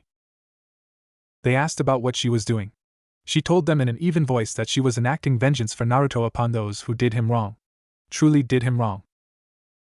She told them of what she'd done to Sakura. She explained her vengeance upon the Uchiha was waiting till he woke. It was Kurenai who asked what she had done to Kakashi. Hinata smiled to herself, remember the last 3 months of vengeance on the copycat ninja. Flashback. After the book burning incident, Kakashi had become very paranoid around Hinata. He was jumpy every time she would come around a corner or he entered the Hokage's office and she was there. She always had a job for the newly demoted genin. Kakashi's jobs ranged from sweeping up the streets of Konoha after business hours, cleaning the local bathhouses, mucking stalls at a nearby farm. Hinata had him chase Tora while wearing chakra blockers, forcing him to physically chase the Fire Lord's wife's cat. Hinata smiled, thinking of seeing the former jonin twitch every time she spoke to him.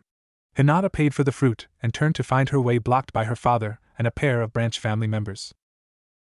"Hello, Hayashi," she said, not one stutter, just a pause before she addressed him. "You are coming with me," he said. "No," Hinata said as she calmly put her basket aside. She looked at the vendor. "Will you please send a message to Lady Tsunade and inform her that Hayashi Hyuga is trying to kidnap her apprentice?" Hinata turned back to her father. "I've learned a lot while being the apprentice to the Hokage. Tell me, Hayashi, you do know what being an apprentice means, don't you?" She could see the muscles in his jaw twitch as she backtalked him. "You will show me the respect I am due," he snarled at her.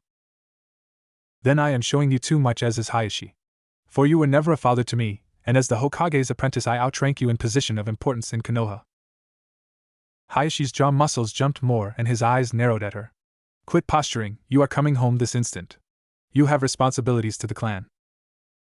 "I have responsibilities to Konoha and as Lady Tsunade's apprentice," Hinata countered. "You will return to the compound and stand as a caged bird seal is placed upon you. You will then assume duties appropriate for someone as weak as you, scullery maid." The two branch members shared a look behind Hayashi's back. "Hanabi has been named my heir." "Good for Hanabi. I'm sure she will continue to please you with her cold ways and selfish behavior that mirrors your own.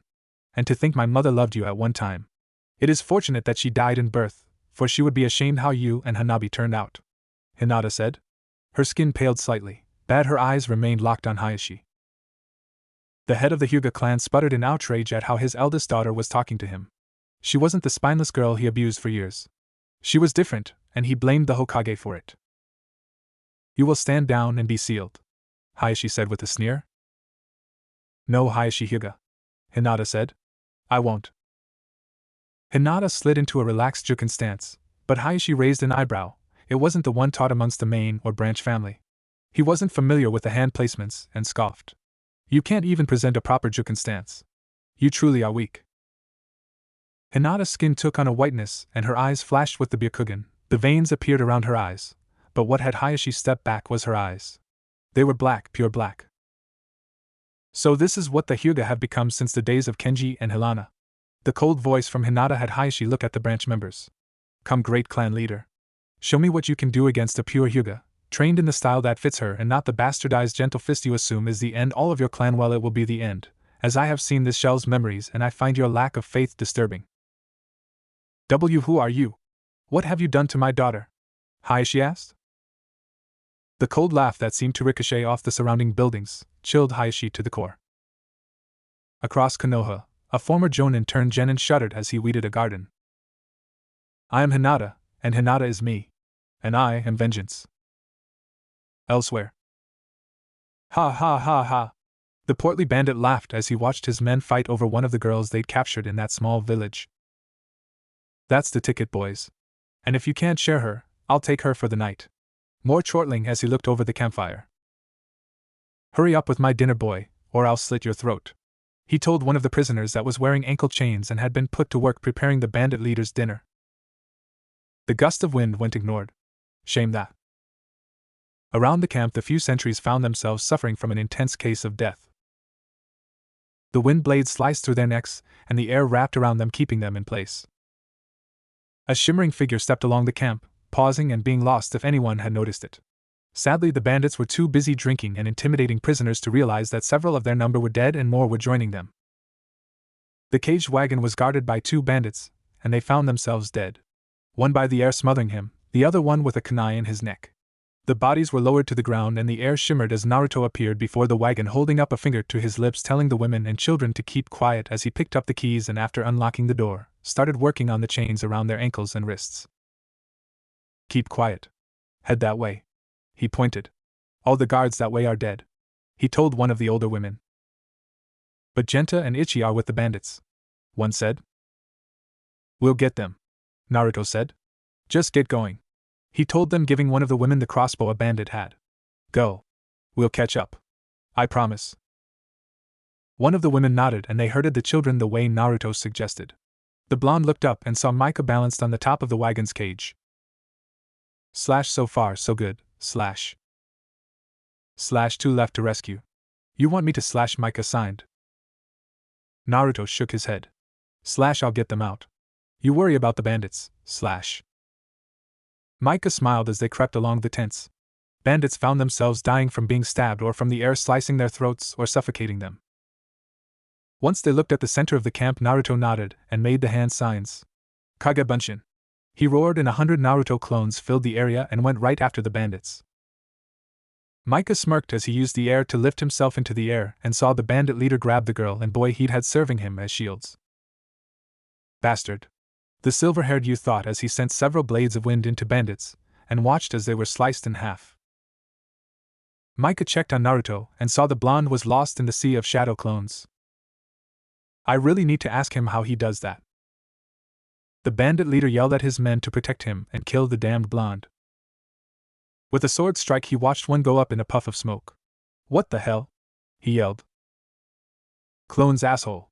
He turned and saw another blonde coming at him, and he used a sword to swipe at him. The bandit staggered back and pulled the girl in front of him as a shield. Come any closer and the girl gets it, he warned the blonde. Naruto narrowed his blue eyes.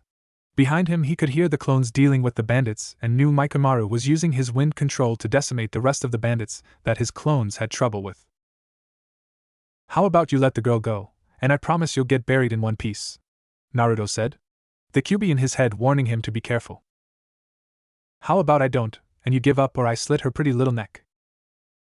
Naruto shook his head. He felt his clones disperse and knew that they had been successful. You're the last, Naruto said, and you're outnumbered. What? Your clones? They're all gone, kid. Look up, team, a voice said, and the bandit turned and saw Micah standing on the air above him with his sword aimed at him. The girl stomped hard on the bandit leader's foot and ran as fast as the chains around her ankles would let her. The bandit leader howled as the girl and boy huddled off to the side. Naruto stepped between the leader and the former captive and held his sword up in a two-handed grip. Micah lowered himself and had his sword aimed at the dirt at an angle before him. 2-on-1, the bandit leader said. Didn't stop you from attacking a peaceful village, Naruto said. Or stealing their hard work, Micah continued. The bandit leader pulled a short sword out and glared at the two youths. My name is Toru Kalani. You punks won't beat me. Micah snorted. Want to bet? Naruto shuffled his foot and focused his eyes on the Toru's grip and foot placement.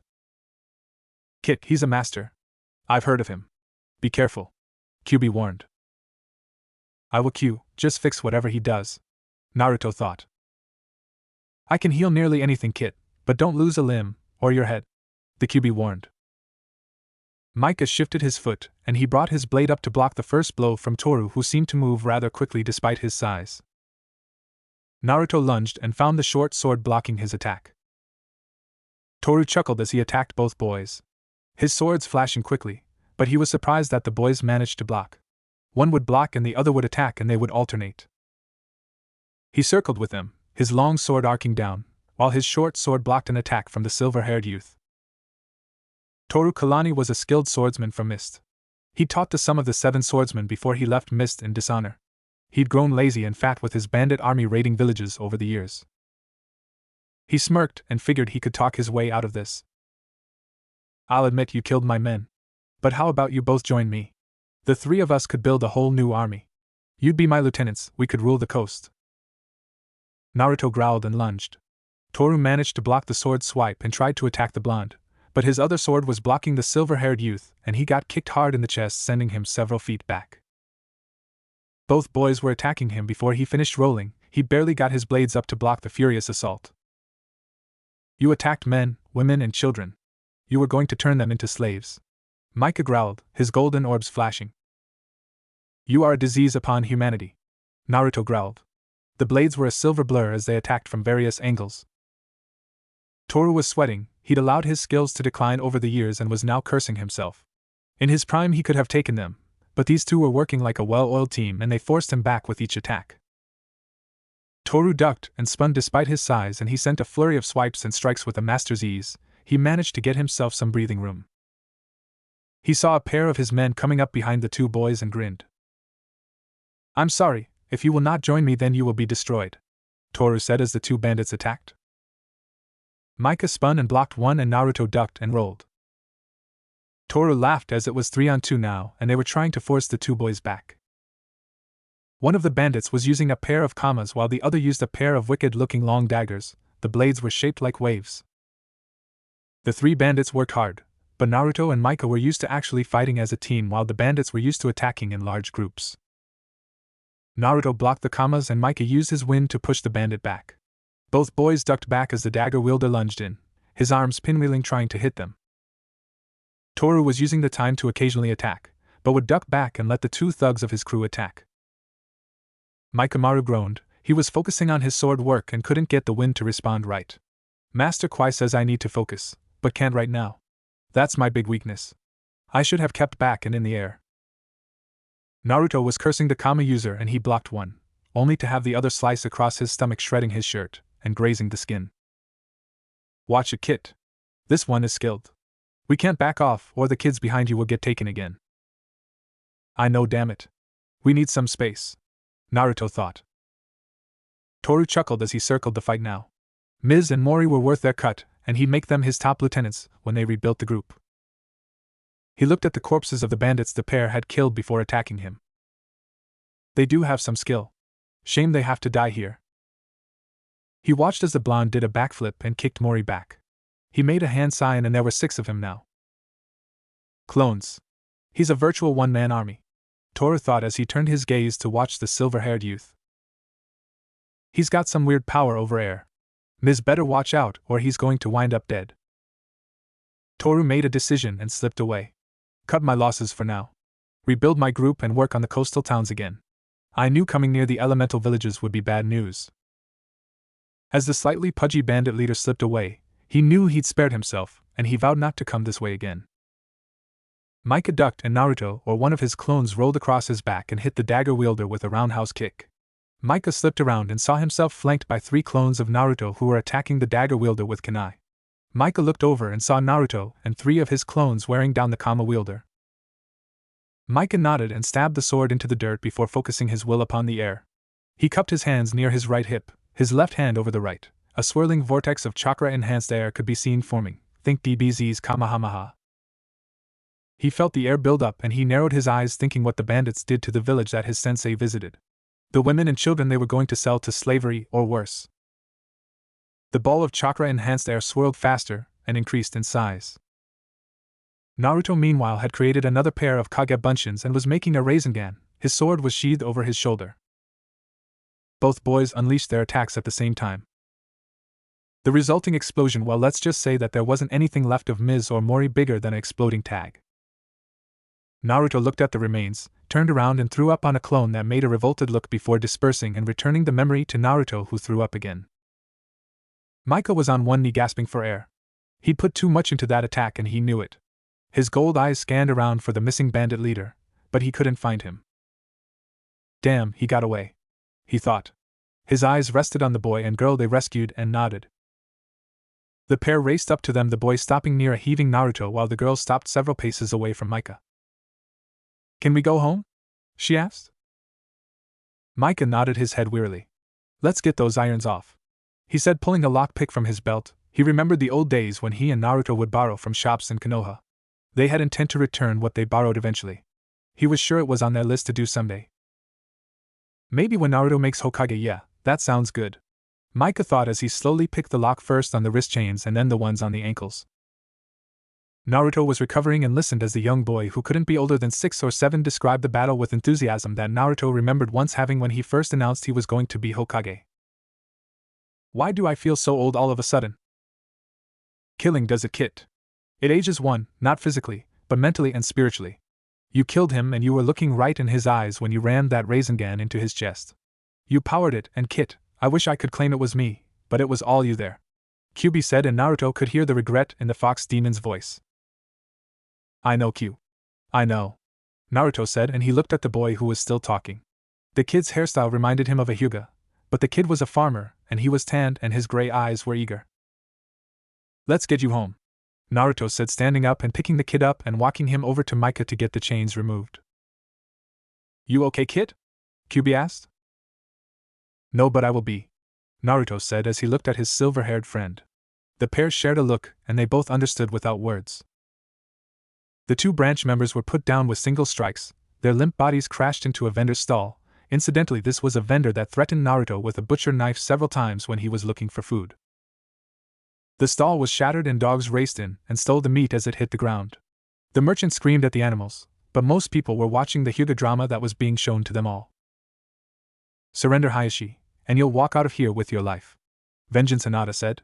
The girl's skin was now bone white, and her hair had taken on a blackness as had her Byakugan eyes. "Demon, I will exorcise you from my daughter, and then punish her for the disrespect she has shown the family," Hayashi snarled, entering his own Juken stance. "Kukukukuku. You think that you can stand up to us?" Vengeance Hinata asked, cocking an eyebrow. "We have been trained by the Godame Hokage herself. You have been wasting away kissing the ass of a council that killed your wife and turned you against your children." "How dare you!" Hayashi ranted. "I dare a lot, fool. I have seen this shell's life, I watched everything, and things you might not have noticed I have." Villagers were backing away as the killing intent in the air seemed to thicken. Today the village was seeing Hinata the chosen shell for the spirit of vengeance. Today secrets were going to come out, and sadly, Laundry Day looked like it was going to be hell. Many of the villagers realized that they were screwed. The ones that had nothing to worry about cheered the young Hyugan. Across a Jonin turned Genin shuddered. "I sense a disturbance in the force," he muttered as he shook the chill from his spine and returned to his D-rank mission for the day. Atop several buildings massed A and B watched. They'd been ordered by the Hokage to watch only. They were not to interfere with Hinata unless she was losing. A purple-haired A and B watched as the Hyuga head and the air circled. "Hayashi is a fool.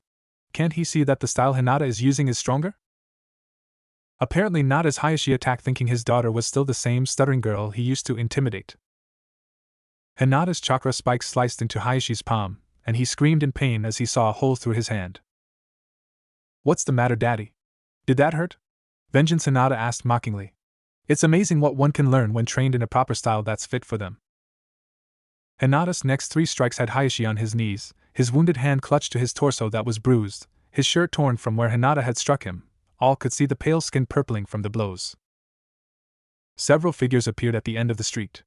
The Konoha 9 had arrived and they were seeing Hinata in a whole new light. "What's going on over there?" Ino asked as she was walking with the others. "Who knows, it's too troublesome to worry about." "Guess who?" Niji paused, his Byakugan activated. He'd been dragged along by his teammates, no one noticing how quickly he'd given in to the. His eyes widened. "Hinata? What about your cousin?" Tenten asked from where she had an arm looped through his and Lee's.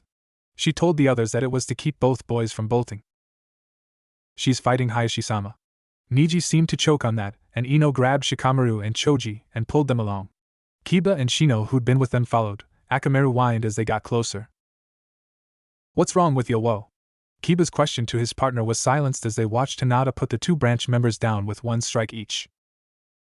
"When did Hinata get that good?" Niji's eyes watched and widened even more when she struck Hayashi. She's different. Most of them had seen Hinata in passing or for a quick lunch, but as the apprentice to the Hokage, they'd not really seen her. YOSH. Her fires burned brightly. Lee yelled, watching as the once timid girl struck Hayashi 3 more times. Niji winced as his Byakugan saw the damage those blows were doing. He'd been warned by Gai-sensei about provoking Hinata. He wouldn't. He'd been on good terms with his cousin since his defeat at the hands of Naruto during the Chunin exams. But he saw why Gai seemed worried. Team 9 had been worried about their sensei over the last few months. He hadn't been his usual self. The Konoha 8 looked on as Hinata spoke to Hayashi. They were too far back to hear what was being said, but they could feel the killing intent from Hinata from where they were. Akamaru whimpered and burrowed into Kiba's jacket. The Inuzuka looked on. She's different.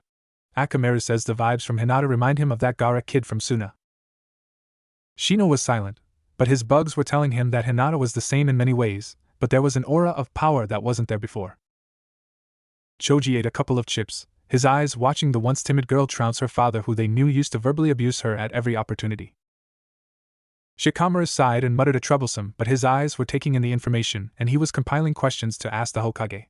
He was Chunin, and it was his responsibility.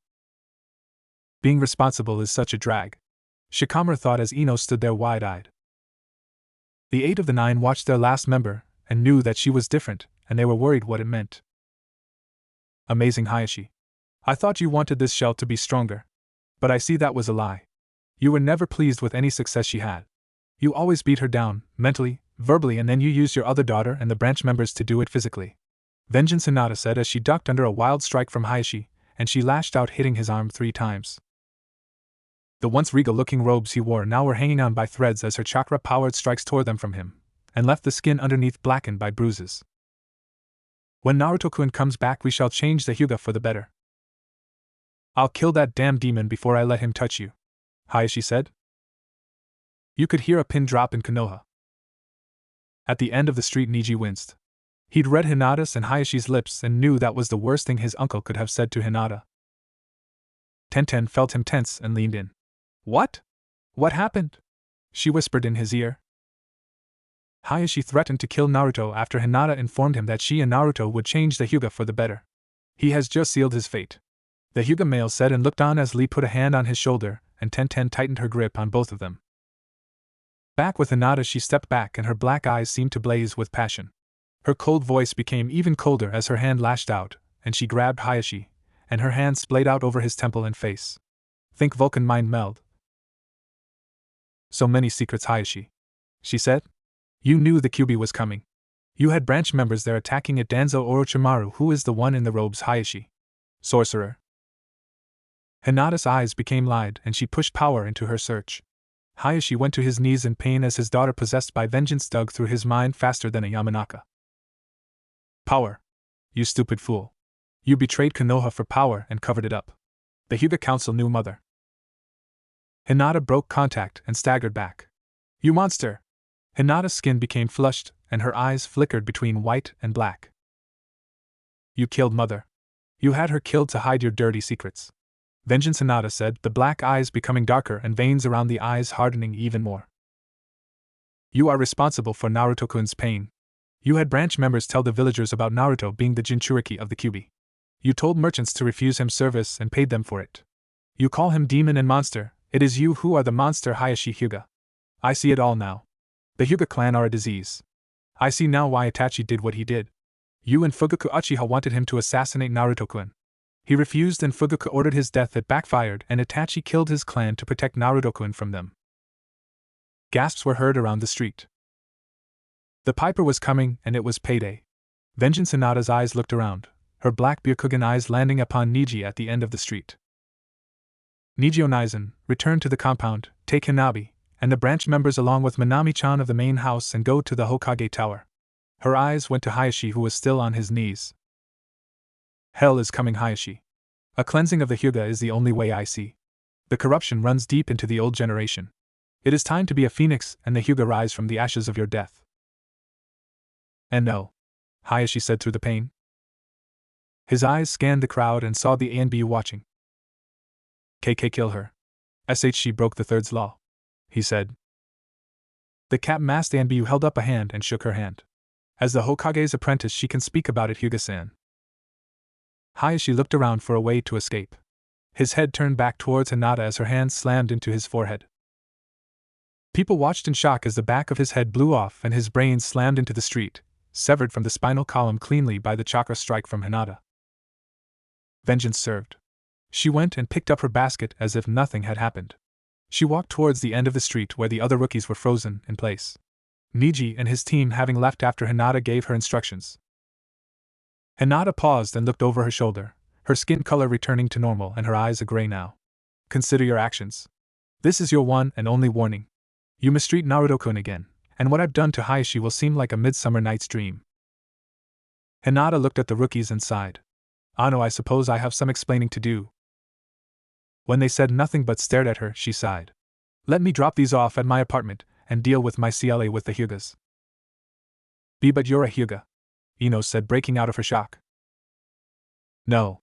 I haven't been for some time, but maybe someday I will be someone else. Maybe someday I'll be an Uzumaki Kazama. Hinata thought, and she could hear the agreement of the vengeance spirit in the back of her mind. As she walked away from the remains of her father, already planning what to do with the main branch of the Hyugas who mistreated Naruto and betrayed Konoha, the remaining rookies looked from the brainless corpse of Hayashi as he knelt there, the back of his head blown out. They wondered what had happened to the sweet stuttering girl they all knew. It was Shino who turned and followed his teammate without a word, the others taking a bit of time to catch up. 1 year later. Naruto Uzumaki had changed in the 15 months since his exile from Konoha. He put on some wiry muscle mass, his features had become more slender, his hair longer, and was now tied back in a ponytail.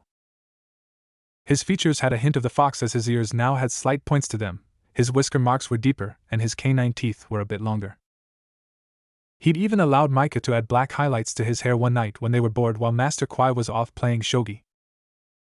Since the day of fighting the bandits, Naruto spent more time training. His mental capacity increased as he learned through meditation and the use of Kage Bunshins. He'd originally planned on having 100 clones read Master Kwai's library, till Q scolded him. Flashback. Kit, that's not a good idea. Your mind is a mess. Till you clean up in here, I wouldn't do that. Well, how the hell do I do that, Q? Naruto said. He was once more outside the seal and he looked around the sewer that was his mindscape. There are techniques I will teach you. They will help you when I start teaching you the way of the Zeitnin later on, Kyubi said.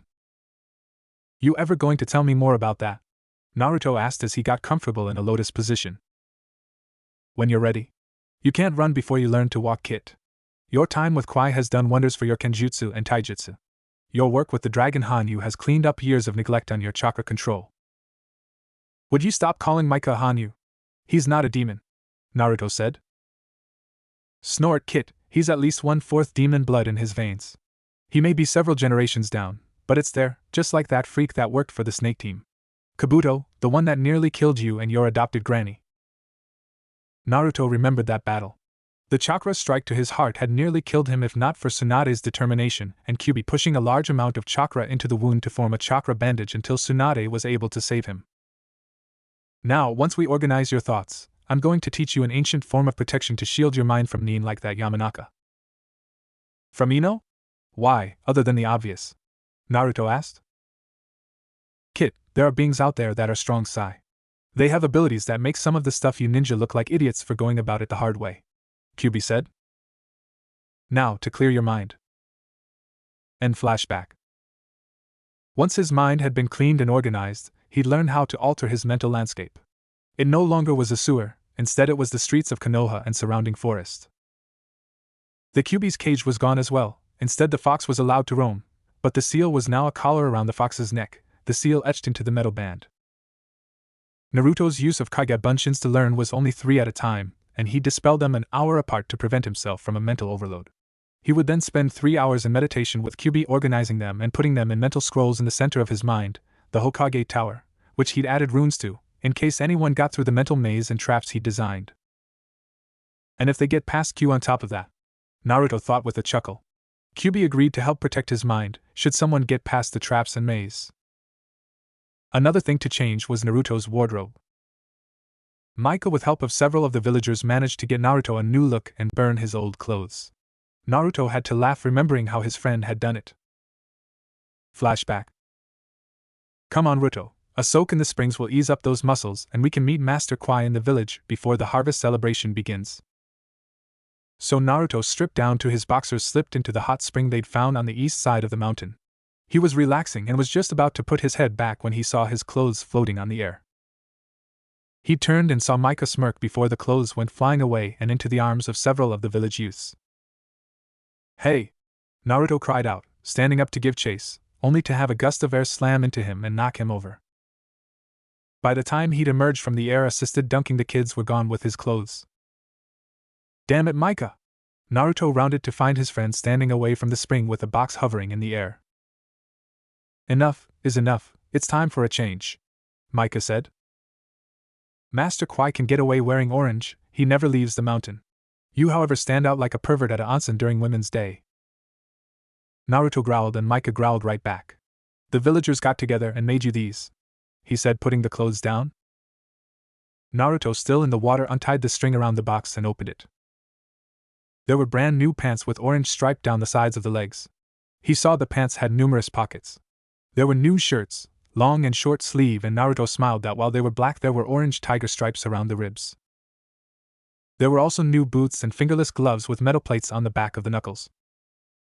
And this is from me, Micah said, drawing his attention.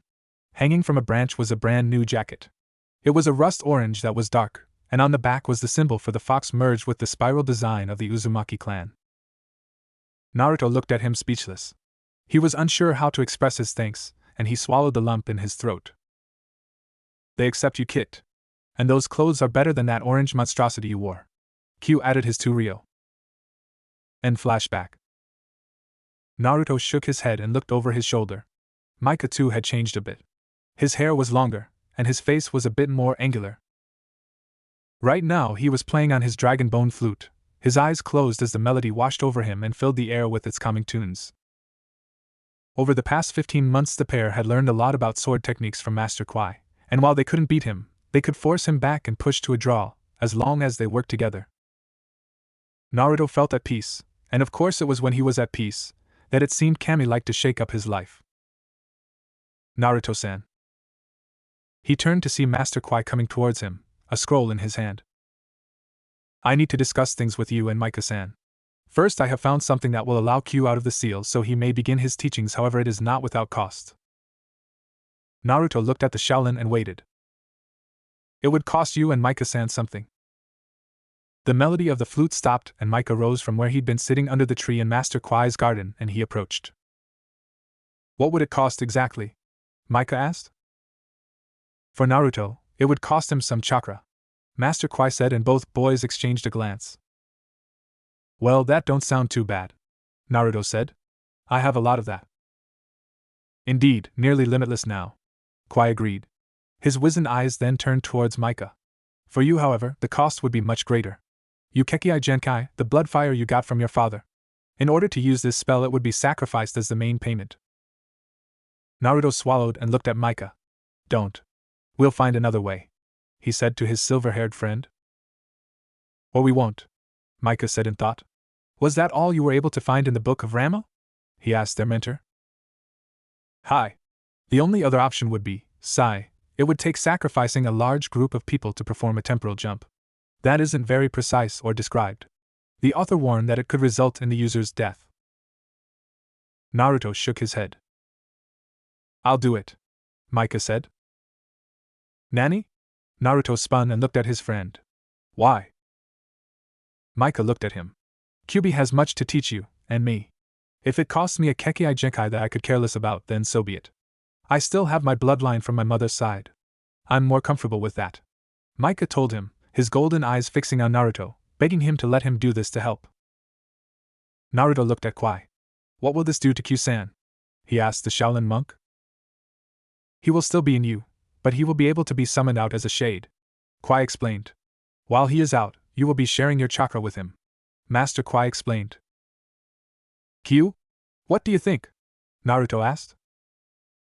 Kit, if this works, I've seen what shades can do, and I won't need chakra once I'm out. I should be able to use Vunla, so I won't put a drain on you. And you will explain Zeitnines and Vunla in better detail, right? Naruto asked. Of course, Kit. To both you and the young dragon Hanyu. Kyubi said. Stop calling him a Hanyu, please. Very well, Kit. Thank Micah for his sacrifice and tell Kwai we'll do this as soon as he's ready. Master Kwai, Naruto said, getting the monk's attention. Q says we can begin whenever you're ready. He then looked at Micah. And he says thank you for the sacrifice of your Kekai Genkai. Micah shrugged. It helps us both in the end. Naruto nodded. You know, in Konoha they would throw a fit if they heard about losing a bloodline like that. Well, it's a good thing only you and the old man knew about it before I left then, Micah said. He turned back to Master Kwai. What will we need to do?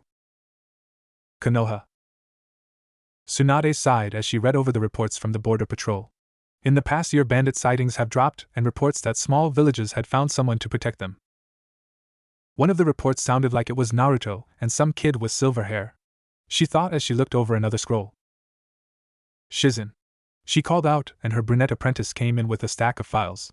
You have a meeting this morning with the new village council, and your afternoon session with the remaining Hyuga members with Jiraiya in the alteration of the caged bird seal, she said.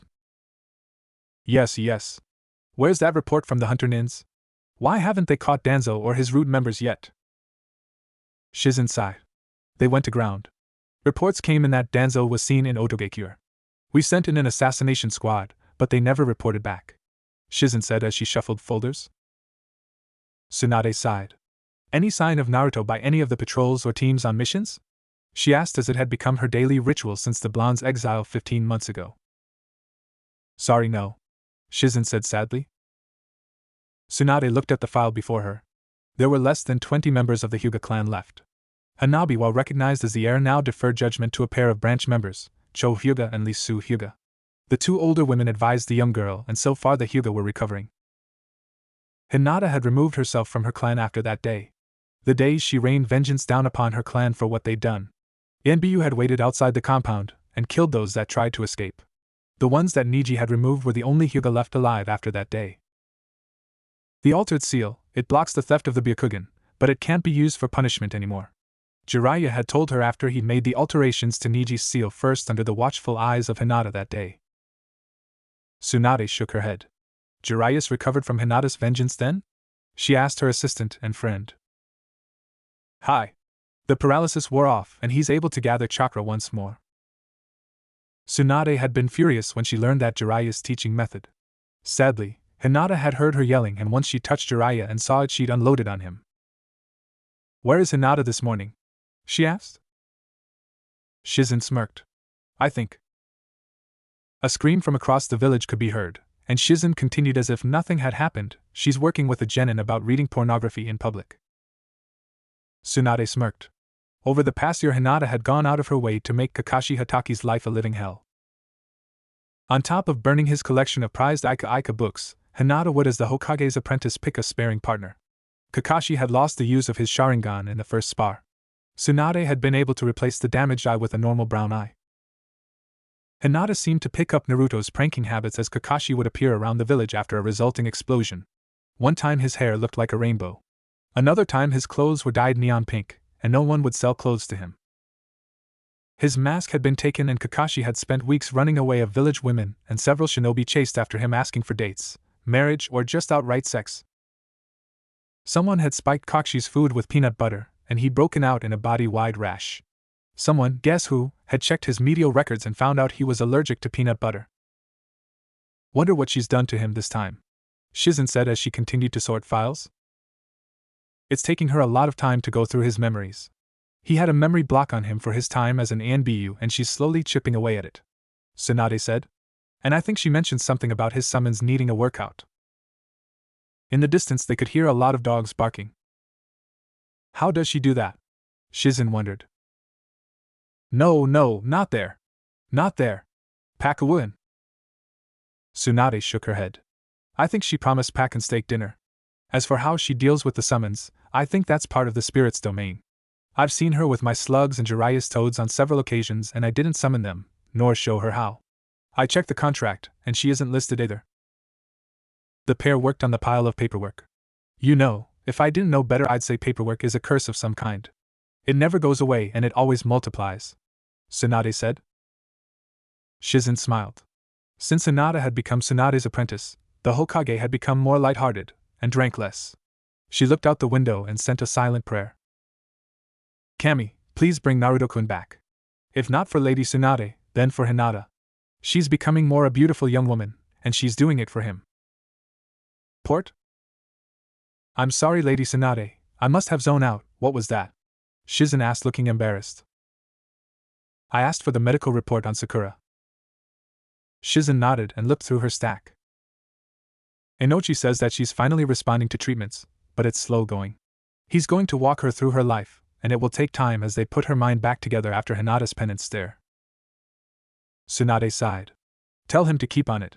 We'll see if we can recover her, but she backslides, then next time she pisses off Hinata over Naruto I won't be looking for ways to help her. She's lucky she was left alive, Shizen said. Oh, reports also on Sasuke. There was a spike in brain activity recently. Tsunade glared. Post a pair of ANBU outside his room. If that little shit wakes up I plan on putting him on trial for that abandoning the village stunt he pulled. Tsunade looked out the window for a moment. Are you going to do something about the borders near Odo and IWA? We'll discuss that in council. Have Shikamaru come up with some tactics. And you are meeting with the kunoichi from Suna? Shizen asked. Tsunade sighed. Gaara's sister. She made a note on a scroll herself. Have her speak with Shikamaru. They seem to get along well. Tsunade thought as she looked at the stack of paperwork on her desk. Did this pile get bigger when I blinked? She asked Shizen, who looked at it and scratched her cheek and wondered the same thing. Mikomaru Uesu and Naruto Uzumaki sat back to back in the middle of a 6-point star circle. Runes were painted onto the stone floor and on their bare torsos. Master Kwai was finishing up putting symbols on Naruto's face and was arching the rune towards his back, where he continued it on Mika's neck and face. This is taking forever, Naruto complained.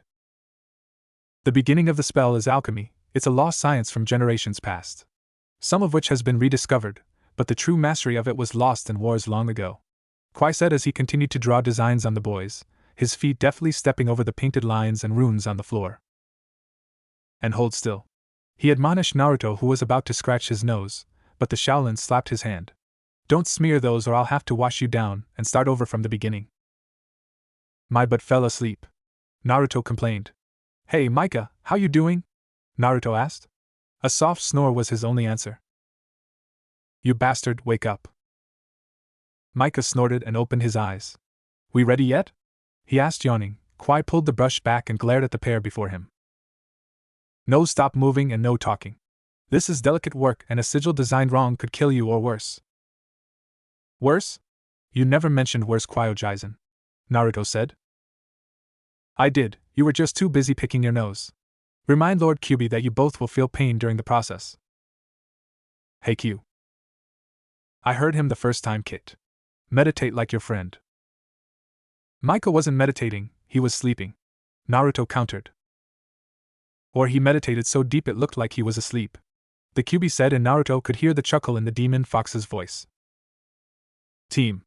I'm surrounded by teams and perverts. Naruto mentally pouted. Since he'd been there, he learned Master Kwai enjoyed reading those orange books, but at least he now only did it in his room since Mika and Naruto tried to get it away from him for reading it in the garden. Naruto also learned Q was a pervert and tried to get Naruto to look for a decent mate. Naruto threatened to put him in a pink collar and seal him in a room with disgusting childish things he'd seen other kids with when he was growing up. So far that kept Q silent. It was Mika that surprised him. His best friend when they went to the village was always surrounded by older women who asked him to play his flute. It was during that time that Naruto found out while he played Mika would use his wind affinity to have the air massage the women. Got to admit, he knows how to get them worked up, Kyuubi said. Stop. I can't believe he was doing that, Naruto griped. Kit, they enjoyed it, and it also helped him learn control. Kyuubi snickered. Remember the baker's wife? Naruto scowled. Oh, don't be like that, Kit. Her moans were something, and she looked ravishing, biting her lip while surrounded by the other women trying to keep quiet. Naruto shook his head. Q and Mika had given him a talk about sex. Mika using a scroll from Master Kwai's vast library, and explaining how they should wait until at least 16. Q on the other hand was pushing information on how to attract a mate, how to please her, and how to bring her to multiple orgasms. Hentai Fox Arrow Q. Naruto thought. And proud of it. Kyubi answered. Say, Kit, if you write to the toad pervert, see if he'll send you his complete works. From what I've seen of the ones Kwai has. Yarrow Fox. Naruto yelled out loud, and Kwai paused in mid-brushstroke and looked at Naruto. Micah chuckled as he knew what was going on, as Naruto had shared everything with him about the fox. Asking for Ika again? Micah asked, his voice low, a hint of a laugh in it. Damn pervy Kyubi. Naruto mumbled, and Kwai raised an eyebrow then chuckled. Naruto sulked. Perverts. Surrounded by perverts. He muttered. Micah laughed outright. Bro, everyone's a pervert on some level. Even you. Naruto would have jumped up, but the glare from Kwai kept him in his place, if barely. Nearly done with the preparations, boys. He told them. Naruto sighed. He'd thought about sending a message to Jiraiya several times and some of his friends back in Konoha, but he figured that they were probably all glad he was gone. I don't want to put Ero-san in a position to choose between me and Tsunade, Naruto thought sadly. He still remembered seeing her signature and the Hokage seal at the bottom of the scroll. It hurt every time he thought about it. You're afraid. Afraid that the Toad Sannin would choose Tsunade over you. You don't want to know if he would choose you, Q said sadly. Why would he choose me over his teammate? Netuto thought. I'm just an orphan with a demon in his belly. An exile that no one wanted in their precious village. Kit, when you're stronger, when I've taught you and Mikomaru the way of the Zate, build an army and level it then. They don't care about you, so return the favor and the pain 100-fold. But what about my friends? What friends? The only one I've seen in your memories to treat you with any respect was that Hyuga girl and Mikomaru and the third Hokage. Fuck the rest of them, Q said. I earned the respect of the others over time. Bullshit, Kit. When that pink-haired harridan attacked you after bringing back the Uchiha, not one of them stopped her from beating you down, adding to the wounds you had. The Hyuga girl spoke up. If she had more confidence she would make a fine mate, but she's so timid she scares herself. Hinata-chan just lacks confidence. You heard how her cousin talked to her, and from what I've seen over the years, her whole family treated her like that. Naruto from the shadows had seen how the others interacted with the families. His blue eyes held a hint of longing every day when the other students would be picked up by their mothers or fathers, or older siblings. Except Hinata, Naruto thought. She would be picked up by a branch member, or that red-eyed woman who became her Jonin instructor. Village full of favoritism. The Uchiha will probably be made Hokage if he wakes up from that coma we put him in, Q taunted. Why are you sounding like this now? Naruto asked. Because, Kit. They hurt you. All your life. You've viewed your memories of the beatings, of the abuse over all the years. Even after you beat Gaara and Shikaku, they gave that win to the Uchiha. They called your win over the Hyuga prodigy a fluke. You went with the Toad Hermit and brought back the Slug Sannin to be Hokage, and still it got you nothing but contempt and scorn. Tell me, Kit, one thing that the Leaf Village has done for you. Ikonohamaru recognized me as a friend and rival. He sees me as his older brother. Hinata's always been nice to me, even if she's a bit weird. Iruka-sensei. Ah, yes. Yumino. Let's talk about him for a moment. Did he help you over the years? No. He made fun of you in class and wouldn't help you learn. When you asked, he'd make fun of you and leave you on your own. He did nothing till it was nearly too late. I'll give him that, but he doesn't deserve the term of Sensei Kit. It took nearly 15 months to clean up your taijutsu of constant work, the same with your chakra control. If he had been a sensei, he would have taught you properly, not wait to care till you had a powerful scroll in your hands to keep it out of others' hands, Kyubi said. We'll talk more of this when I'm out and about Kit. The monk is ready, I believe. Naruto opened his eyes and saw Kwai out of the circle and putting his brush and paint aside. He took several deep breaths. Are you both ready? He asked. Hi, Micah said, and Naruto could feel him tremble against his back slightly. Bring it on, Kwai-o-Jisen, Naruto said, flashing the Shaolin a fox-like grin. Brace yourselves, here comes the pain, Kwai said, and his hands were a blur of motion as he did nearly 100 hand signs in less than half a minute. He clapped his hands together and slammed them down onto the circle on a pair of runes. There was a flash of light, and Naruto saw red energy crackle before he and Micah were screaming in pain. In his mind he could hear Kyubi's own pain-filled cry mix with his. The runes on their bodies glowed with a red-white light, and lightning crackled over their skin. Both were soon surrounded by kitfire, and Naruto's yells became growls, and behind him Micah could be heard growling as well. Kwai looked on, his hands still planted on the runes, his wizened eyes watching. Naruto's blue eyes became red with slits, and the mirror that Kwai set up he could see Micah's face, and saw the golden eyes become reptilian, and red veins form around the iris. Both boys arched their backs, and their howls of pain became mixed. Wind whipped around, and Kwai saw that the candles were being lifted into the air, but they didn't warble once. He saw cracks appearing along the floor, and the nearby trees seemed to be reaching out. Kwai wondered which of the two that was. It could have been an eternity, or it could have been a couple of minutes, but slowly the red light faded as did the white lightning. The candles lowered back down. Kwai watched as the runes melted into the boy's skin. The last of the red energy faded and both boys slumped back, smoke rising from their skin. Kwai finally sat back and saw his hands were red as if blistered. He stroked a hand through his beard and quirked an eyebrow. "Now we wait," he muttered. Konoha. Tsunade looked at the new village council, and she was not impressed. "Wonder if I can get Hinata in here to do clean up again?" Tsunade thought, as the new group were just as short-sighted as the previous group. "He should be marked as a missing nin," Koko Harino yelled. Tsunade sighed. Why did they have to put that loud pink-haired banshee on the council? I swear Kami hates me, Tsunade thought. Uzumaki Naruto will not be marked as a missing nin, Tsunade said loudly, cutting off everyone. The previous council forged my signature and stole the Hokage seal to exile him. I have teams on the lookout for him to get him back here. Naruto is a hero of this village, and you people better shape up. Or what, Lady Tsunade? One arrogant merchant asked. You will meet the same fate as your predecessors. Everyone turned to a shadowed form near the entrance, and many of them shifted their seats back as Hinata stepped further into the room. Tsunade looked at her apprentice and nodded to her. Hinata shifted back to normal in an eye blink. Ano Shizen asked me to remind you, Lady Tsunade, that Gaara wishes to speak with you after you're done with these people, Hinata said, giving the Hokage a bow, while her eyes showed disdain for the gathered council. Hinata turned to go. She stopped hearing a council member mutter, "Damn demon whore should be run out of town." And pray tell, Honorable Bulma-san, are you to go against the creation of Kami?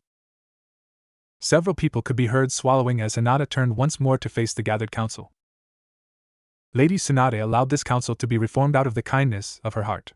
You fools all need to remember the council is here to advise and help with the administration of paperwork, not dictate affairs. Less than a month gathered and already you are making the same mistakes as the previous council. Tsunade shook her head. Hinata had become very protective of people she knew were precious to Naruto before his exile. Don't waste the chance you've been given, and should any of you go against the Hokage, or Naruto-kun, then you go against me. With that, Hinata shined out of the room. Tsunade looked at the gathered council. Now you all will report to the Hokage Tower for assignments. I will no longer be doing everyone's paperwork. I will only be doing what is needed to be done by the Hokage. Village matters like merchants and day-to-day operations are yours. The ninja and overall is mine. If I find any more paperwork for foolish matters on my desk, or if one of you inserts a replication rune on a paper on my desk again, I will deal with you personally. Tsunade punched the wall behind her, and it exploded into gravel. And if any of you try anything against Hinata, well, I'm sure she won't leave much of you to deal with. She is vengeance given flesh. She's very protective of Naruto and those he felt were precious to him. And there are nin in this village that are the same way. If this council becomes a hindrance, I will dissolve it. You can't, the Fire Daimyo. I have his full support. He was most displeased to hear what this village has done not only to a hero like Naruto, but to a son of a Hokage. You lie, Harino screeched. That thing isn't Namikaze's son. It's all propaganda. Nope. It is the truth. But then again, you need to be stupid not to see the resemblance. But I guess Konoha isn't as special as everyone thinks. If you missed a lesson a year ago, then you truly are stupid. Tsunade turned and walked away. See Irika for your assigned stations, and I hope you all know how to write your names, cause you're going to be doing a lot of paperwork. Naruto groaned as he opened his eyes. He closed them at the bright light and realized that the sun was up, meaning he'd been out all night long. Kyu okay? Naruto thought. Kyu? Naruto sat up, blinking when he didn't get a response. He looked around and saw he was in his bed inside the temple. He saw he was still wearing his pants, and he dug around for a shirt and pulled it on when he hit the door and went and saw Micah still unconscious in his own bed. Naruto went through the temple corridors and his eyes found Master Kwai sitting on his cushion sipping his tea. Naruto blinked, seeing a tall man outlined in blue, and he could see through him. The man had to be at least 6'8". He had long red hair and his clothes here black. He wore a robe that was a red-brown that reminded Naruto of fox fur. The man turned to Naruto and he smirked. "Kyu?" Naruto asked, seeing the red eyes with the slits. The man nodded and Naruto saw he had a trimmed beard and mustache, think of Obi-Wan's style. "Hey Kit," Kyu said, his voice still deep. "Sleep well?" the shade asked. How Naruto blinked. "Why are you human?" Kyu chuckled and looked at Kwai. "It is my fault, I am afraid. I wasn't focused on the form I would use," Kyu admitted. "It is my fault actually, Naruto-san," Kwai admitted. "I neglected to inform you and Kyubi-sama that he would need to pick his form. Since he didn't and you were his host, his shade is human." Naruto blinked. "See, can you become a fox still?" he asked. Kyubi sighed. "We made a few mistakes, Kit. I'm out of you, you still have my chakra, and I'm stuck like this." He gestured to himself with a gloved hand. Naruto came closer and reached out and found his hand passing through Kyu. "You're a ghost." "Shade. I can use Vunla with no problems. Well, it took me almost all night to move a teacup, but I should be back up to par by the end of the week and ready to train you and Micah in the way of the Zate." Naruto looked at the shade before him. "I messed up. You're like this forever." Kyubi sighed and looked at Kwai. "You did nothing wrong, Kit. This was no way your fault," Kyubi said. "Kyubi-sama, what do you plan on doing with them?" Master Kwai asked, sipping his tea. "I will need you to open a portal for me. I'm taking them to the Underverse. I need to take them to the demon graveyard and begin their training in the ways of the Zate."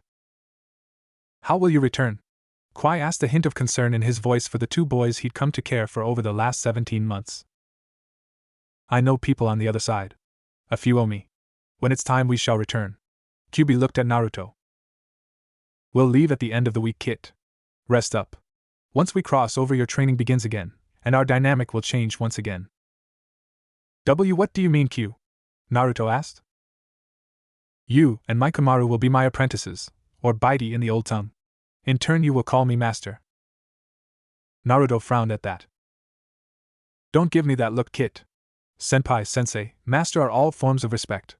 While you are my Baidi, I am your teacher, and you are my apprentices. I will teach you both all I know." Naruto sighed. "I just keep going from one perverted sensei to another.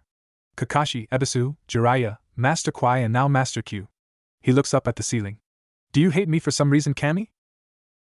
Kwai and Kyubi chuckle. "Don't you know Kit, she has a wicked sense of humor."